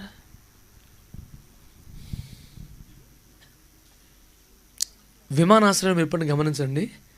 పైలట్, విమానం నడిపించే పైలట్ మనల్ని చేతులు చాపమని, మనల్ని బాంబులు కాయలామనయ్యా అని చూడటం ఉంటుంది కదా. మనల్ని పరీక్షించినట్టే ఆ పోలీసుడు పైలట్ని కూడా పరీక్షిస్తాడు. ఆ విమానాల కంపెనీకి ఓనర్ గారైనటువంటి ఆ టాటా బిర్లా ఎవడు అడిగితే ఆయన కూడా టచ్ చేస్తాడు. ఒక్కసారి నువ్వు బయటికి వెళ్తే మళ్ళీ లోపల వచ్చేటప్పుడు స్క్రీన్లో నిలబడాలి, చూడాలి. సరిగ్గా యేసుక్రీస్తు ప్రభువారి పాపిష్టి లోకంలోకి వచ్చాక తిరిగి మహిమలో ప్రవేశం చేస్తున్నప్పుడట ఆయన అసలు ఆ పదమే నాకు అర్థం బాబు. ఆయన అంగీకరించడం ఏంటారు బాబు? ప్రపంచాన్ని ఆయన అంగీకరించాలి, ఆయన ఇంకొకటి అంగీకరించడం ఏంటి? ఆయన కూడా రక్త మాంసాల్లో పాలివాడయ్యాడు కనుక, ఆయన కూడా శరీరాన్ని ధరించుకున్నాడు కనుక, మనలాగే పాపిష్టి లోకంలోకి వచ్చాడు కనుక, మన వలనే ప్రతి శోధనను సహించి జయించాడు కనుక, తిరిగి మహిమలోనికి శోధన, ఈ పాపం, ఈ శరీరం, ఈ రక్తం లేని మహిమలోకంలోకి మళ్ళీ వెళ్తున్నాడు కనుక, వెళ్ళేటప్పుడు గుమ్మం కాడ మళ్ళీ టెస్టులన్నీ చేశారు. వేసి రక్తం ఆ టెస్ట్లో సూపర్గా పాస్ అయిపోయాడంట. అక్కడ రాసిన పదం ఏంటి తెలిసిన? గనుక అంగీకరింపబడెను. నాకు నచ్చేది కదా అన్నమాట. ఏ శోభన్ ఇంకొకటి అంగీకరించమంటారు బాబు, ఆయన దేవుడు. అసలు నచ్చేది కాదు నాకు. ఆయన అంగీకరించబట్టం ఏంటి? ఆయన ఏమన్నా అంగీకరించాలి, ఆయన ఇంకొకరు అంగీకరించడం ఏంటి? తప్పు అని ఇంగ్లీష్ బైబిల్ చదివి, హిందీ బైబిల్ అన్నీ అలాగే ఉన్నాయి. ఇదేంట్రా యేసు ప్రభుని ఇంకొక అంగీకరించడం అంటే రేంజ్ తగ్గిపోతుంది ఇక్కడ అని ఫీలింగ్ వచ్చింది. ఎందుకని మరి ఆయన మన హీరో కదా. చిరంజీవి గారు బొమ్మ ఫెయిల్ అయిపోతే అభిమానులు చచ్చిపోతారు. అదేటో అంతకని ఎక్కువ కదా మనకు యేసు ప్రభు. మనకు మరి ఆయన ఇమేజ్కి డ్యామేజ్కి వెళ్ళి డైలాగ్ అవడం పడితే బీపీ వచ్చేస్తుంది. కానీ బైబిల్లోనే కనపడుతుంది ఒకటి, ఆయన అంగీకరింపబడను. ఇదేంట్రా ఆయన అంగీకరించబట్టం కరెక్ట్ కదా, ఆయనే అందరినీ అంగీకరించేవాడు. అక్కడ పాఠం ఏమిటి? మహిమ కలిగిన దేవుడైనా రక్త మాంసములలో పాలివాడయ్యాక, పాపిష్టి లోకములోకి వచ్చాక, శరీరధారి అయిన తర్వాత తిరిగి ఆత్మలో మహిమలో ప్రవేశిస్తున్నప్పుడు వచ్చినంత క్లీన్గానే ఉన్నాడో లేదో చూపించుకోవాల్సి స్క్రీన్ టెస్ట్కి వెళ్ళాలా. అక్కడ టెస్ట్లో ఏమేమి చూశారు? ఆధార్ కార్డు చూశారు, పాస్పోర్ట్ చూశారు, అట్లాంటివి కొన్ని ఉన్నాయి. అయ్యండి తెలుసా? శరీరధారిగా ఉన్న దినములన్నింటిలోనూ మహారోధనతోనూ కన్నీళ్లతోనూ ప్రార్థనలు యాచనలు సమర్పించి భయభక్తులు కలిగి ఉన్నందున అంగీకరింపబడ్డాడు. ఇప్పుడు మీరు చెప్పండి, యేసు ప్రభు అంగీకరింపబడ్డానికి ఏమేం చూపించాల్సి వచ్చింది ఇక్కడ? మహారోదనతోనూ కన్నీళ్లతోనూ ప్రార్థన అనండి. ఏదో ప్రభువు నేర్పిన ప్రార్థన అంటే చాలామందికి ఏదో మంత్రంలాగా కంటతపట్టి అది చదివేస్తుంటాడు ఒకటి వచ్చి. పరలోకమందున్న మా తండ్రి, నీ నామం పరిశుద్ధపరచబడుగాక. అప్పుడు దాకా అటు ఇటు తిరిగి వచ్చిన కూడా అటెన్షన్లోకి వచ్చేస్తాడు. చివరిలో బయట కూర్చొని కమిటీ చేసేవాడు సెల్ ఫోన్లో అప్పుడు పరలోక ప్రార్థన కట్ట. పరలోక ప్రార్థన అది భూలోక ప్రార్థన. పరలోకం ఎవరు చేస్తాడు ప్రార్థన అసలు? కానీ పరలోక ప్రార్థన అందరిలోకి వచ్చేస్తారు. జాతీయ జెండా దగ్గర నుంచి అందరూ కూడా జనగణమని అన్నట్టు పరలోకమందున్న నీ నామం పరిశుద్ధ, నీ రాజ్యం వచ్చునుగా.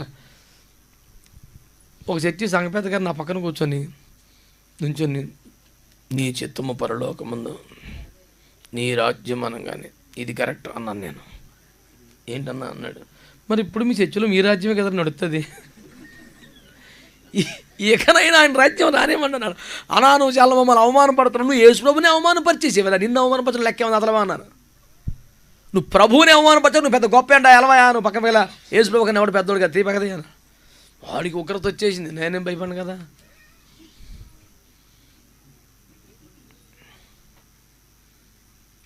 యేసు ప్రభువే భూలోకానికి వచ్చాక, శరీరములో పాలు పొందాక, రక్త మాంసంలో పాలివాడయ్యాక మళ్ళీ పరలోకం వెళ్ళాలంటే ఆయనకి ఏం కావాల్సి వచ్చింది?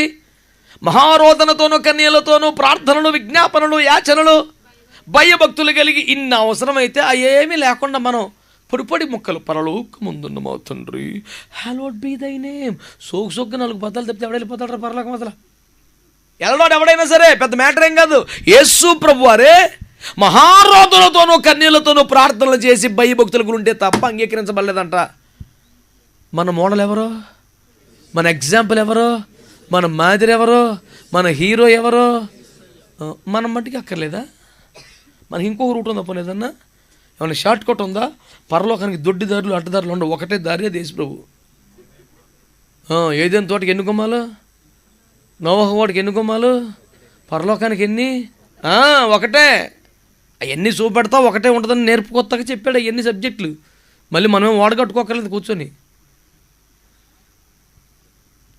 3 అంతస్తుల వాళ్ళలో ఒకటే గుమ్మం, 3 అంచెల దేవాలయంలో ఒకటే గుమ్మం, ప్రాణాత్మ దేహాలకి ఒకటే మార్గం. సబ్జెక్ట్ చెప్పింది అది యేసుప్రభు వారు. అందుకని మనం ఇప్పుడు ఏదైనా తోట కట్టేసుకోక్కర్లేదు, మనం ఓడ కట్టేసుకోక్కర్లేదు కూర్చొని. యేసయ్యే మనకు మాదిరి కదా. ఆ ప్రభు యొక్క విధానం ఏంటి చెప్పండి? ప్రార్థన ఎలాగా? మహారోదన, కన్నీళ్లతో.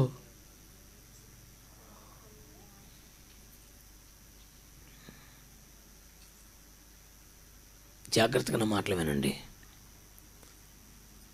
పాత నిబంధనలో భక్తులందరినీ పోను వదిలే, కొత్త నిబంధనలో యేసు ప్రభువారు మొదలుకొని అపోస్తలులు మొదలుకొని కన్నీటి ప్రార్థన అనేది కష్టం వచ్చినప్పుడు ఎవడైనా ఎడతాడు. హాస్పిటల్కి వెళ్ళి చూస్తే బోలుమంది ఎడుతుంటారు. బాధల్లో ఏడు చేయటం భక్తి కాదు, బాధల్లో ఉన్నవారి కోసం ఏడవటం భక్తి. నీకు కష్టం వద్ద ఎవడైనా ఎడుతాడు, పెద్ద మ్యాటర్ ఏముంది? నశించిపోతున్న ఆత్మల కోసం ఏడవద్దా? వాళ్ళ కోసం ప్రయాసపడొద్దా? వాళ్ళ కోసం కష్టపడొద్దా మనం? అయ్యో ప్రభువా కాపాడండి అని అడ్డుపడొద్దా?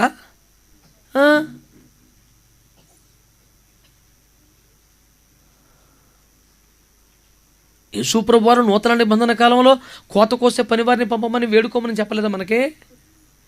మరి యేసు ప్రభు వారు నూతన నిబంధన కాలంలో ఆ దినము చలికాలం ముందు అలాంటప్పుడు రాకుండా ప్రార్థన చేసుకుంటారు బాబు అని చెప్పలేదా?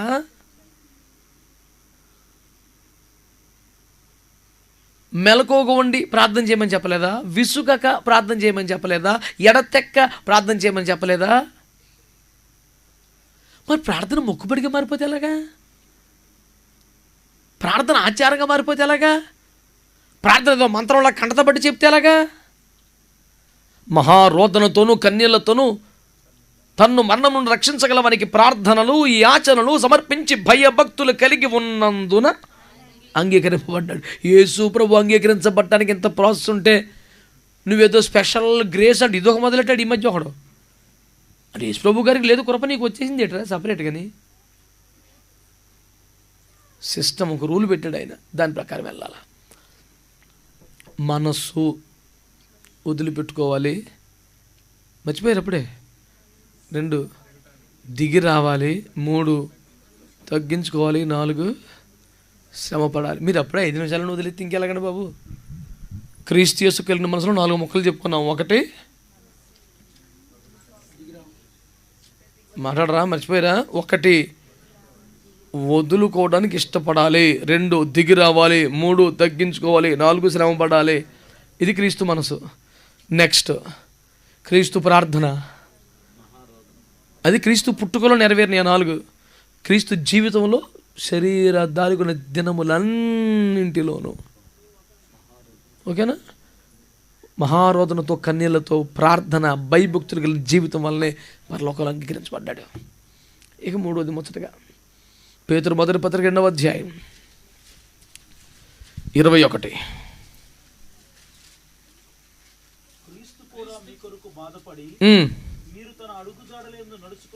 మీరు తన అడుగు చాడలు ఎందు నడుచుకున్నట్లు మనకి మాదిరి ఉంచాడంటే యేసయ్య. ఆమేన్. ఏమిటా మాదిరి? చదువునా. 1 చెప్పండి ఫస్ట్ మాదిరి ఏంటి సార్ మనకి? ఆయన దేవుడు కాబట్టి అండి, ఈ భూమి మీద అంత మ్యాటర్ ఎవరికి లేదని కలబడిపోతాడు ఒక్కొక్కడు. మన కొరకు మాదిరి ఉంచిపోయెను, అదేమనగా నెంబర్ 1 ఆయన అంటే పరిశుద్ధ జీవితం అనేది యేసు మనకు ఉంచిన మాదిరి. మనము నడుచుకున్నట్లు వదిలి వెళ్ళిన అడుగుజాడ. ప్రభువారి అడుగుజాడలో ట్రై చేయాలా వద్దా మనం? అంటే ఇందాక చెప్పుకున్న దాని ప్రకారం మనసు ఏది తగ్గింపు జీవితం, వదులుకోవటం, విడిచిపెట్టుకోవటం, తగ్గించుకోవటం, అదొకటి.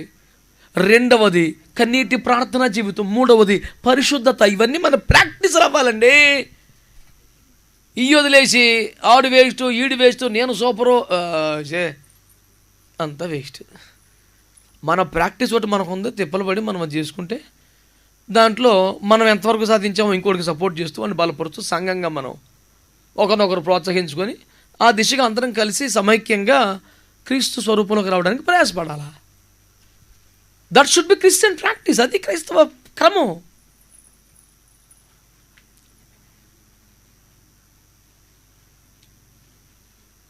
ఆయన పాపము చేయలేదు. 2 ఆయన నోట ఏ కపటము. 3 దూషింపబడి మళ్ళీ దూషించలేదు. 4 శ్రమ పెట్టబడి మరి ఏం చేశాడంట? నమ్మకంగా తీర్పు తండ్రి చేతికి అప్పగించుకున్నాడంట. ఇది మనకు అడుగుజాడ మాదిరి. అవునంటారా కాదంటారా? కష్టమే కానీ సాధ్యమే. ఇదంత ఈజీ నేను చెప్తలేదు, కష్టమే. మళ్ళీ నువ్వు కూడా అడ్డంగా ఇబ్బంది పెట్టి నోటికి వచ్చిన మాట్లాడుతుంటే సైలెంట్గా ఉంటాం, కష్టమే. కొంచెం మనకు కూడా స్వరం పెరుగుతుంది, చెయ్యి టైట్ అయిపోతుంటుంది. రే నువ్వు నా సహనం తడుకోకబడ్డారు, కొంచెం మూమెంట్ వస్తుంటుంది. కానీ తప్పు, నేను వేసే పెట్టిన ఆళ్ళ రియాక్ట్ అవ్వకూడదని కష్టపడి కంట్రోల్ చేసుకొని ఓపిక్గా సర్లే అనుకుని వచ్చేయాలి సైలెంట్గా. అదే ప్రాక్టీస్. మరి 4 మాటలు చెప్పండి. ఆయన ఏ పాపము. 2 ఆయన నోట ఏ కపటము. ఆయన దూషించబడి మళ్ళీ శ్రమ పెట్టబడి బెదిరించలేదు. మరి ఏం చేశాడు? న్యాయముగా తీర్పు తీర్చు తండ్రి చేతులకి ఏ విషయమైనా ఆయనకి అప్పగించడం. ప్రభు నువ్వు చూసుకో. మనం అంతసేపు వదిలి పెడతా, మనమే చూసేసుకుంటున్నాం చాలా.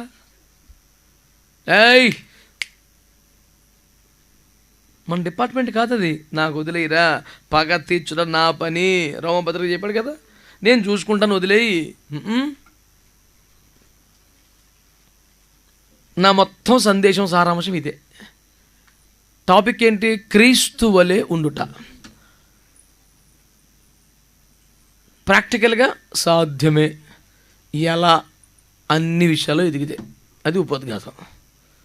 విషయంలోకి వస్తే క్రీస్తు ఎలా ఉన్నాడో తెలిస్తే కదా అలా ఉంటాను ట్రై చేయటం. ఎలా ఉన్నాడు? నెంబర్ 1 వదులుపెట్టుకోవడానికి ఇష్టపడ్డాడు, దిగి రావడానికి ఇష్టపడ్డాడు, తగ్గించుకోవడానికి ఇష్టపడ్డాడు, శ్రమ పడ్డానికి ఇష్టపడ్డాడు.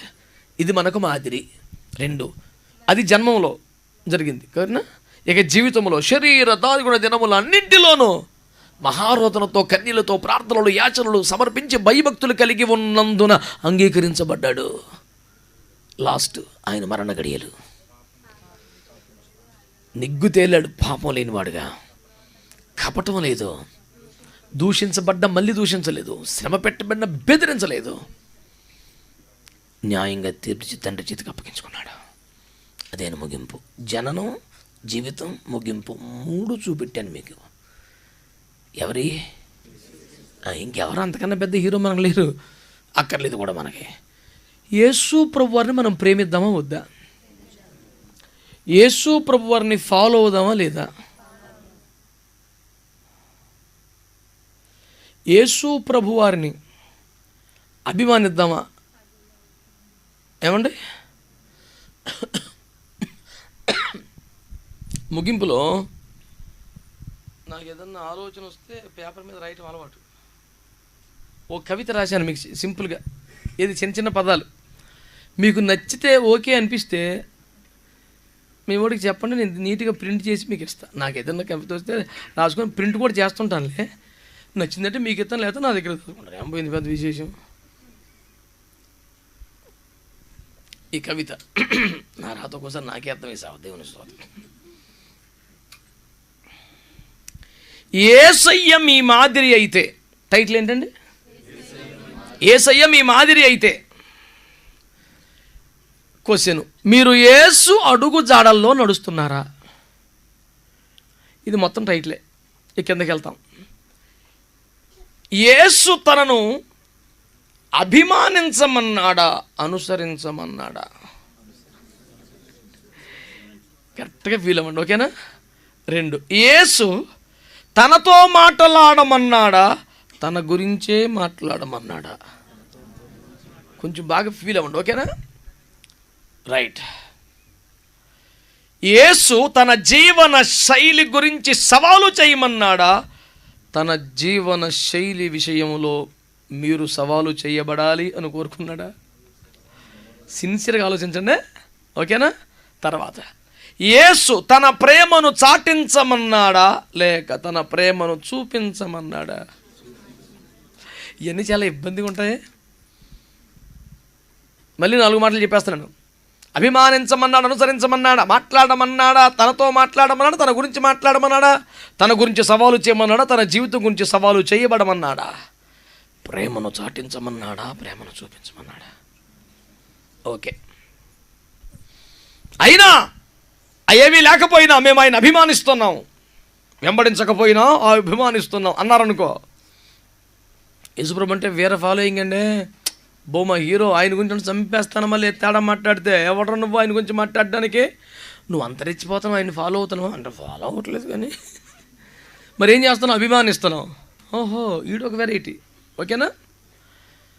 నేనేమంటున్నానంటే ఆయనను అభిమానిస్తే వెంబడించకుండా ఉండడం ఎలా సాధ్యం? ఓకేనా? మొన్న మధ్య ప్యాంటు మీద ప్యాంట్ వేసేసుకుంటూ ఒకడు ప్యాంటు మీద ప్యాంట్ వేసేసుకొని ఒక ప్యాంటు మంచి పద్ధతిగా వేసుకుని 2వ ప్యాంటు వేసుకున్నాడు కానీ దానికి ఏం కొట్టుకోవట్లేదు, అన్నీ జారిపోతా వదిలిపోతాయి. ఏంట్రా అంటే ఎవడో వేసుకున్నాడు. మరి ఫోన్లేండి, వాడి పెద్ద పేరు ఇక్కడ ప్రస్తావించేంత పెద్ద మనిషి ఏం కాదులేండి. యేసుప్రభు ముందు ఎవడో పెద్ద సీన్ ఉన్నవాడు కదా. ఏమంటే వాడు హీరో అంటే వీడే చేసాడు. మన హీరో ఎవరు మరి? కొంచెం మన ఫాలో అవ్వాలా వద్దా? అది నా ఫీలింగ్. అయినా ఆయనను అభిమానిస్తే వెంబడించకుండా ఉండడం సాధ్యమా? 2వది, తనతో పెద్దగా మాట్లాడకుండా తన గురించి మాట్లాడడం సాధ్యమా? తర్వాత, అయినా ఆయన జీవన శైలిని అనుసరించే అంతగా సవాలు చేయబడకుండా, నేను కూడా అలా ఉండాలరా అనిపించకుండా ఆయన జీవన శైలి గురించి సవాలు చేయటం భావ్యమా? చివరిగా, ప్రేమే దేవుడిని నిరూపించవలసిన వారమై ఉండగా ప్రేమ చూపించకుండా ప్రేమను ప్రకటించడం సాధ్యమా? ఇది నేను ఒక 4 ముక్కలు మీకోసం పేపర్ మీద పెట్టాను. నేనేమంటున్నానంటే చాలాసార్లు మనందరం కూడా, నేను కూడా, నేను పెద్ద మానవాతీతుని ఏం కాదు కదా, చాలాసార్లు ఆయన్ని వెంబడించుట కంటే అభిమానించడం ఎక్కువ అవుతుంది. ఆయనతో మాట్లాడటం కంటే ఆయన గురించి మాట్లాడటం ఎక్కువ అవుతుంది.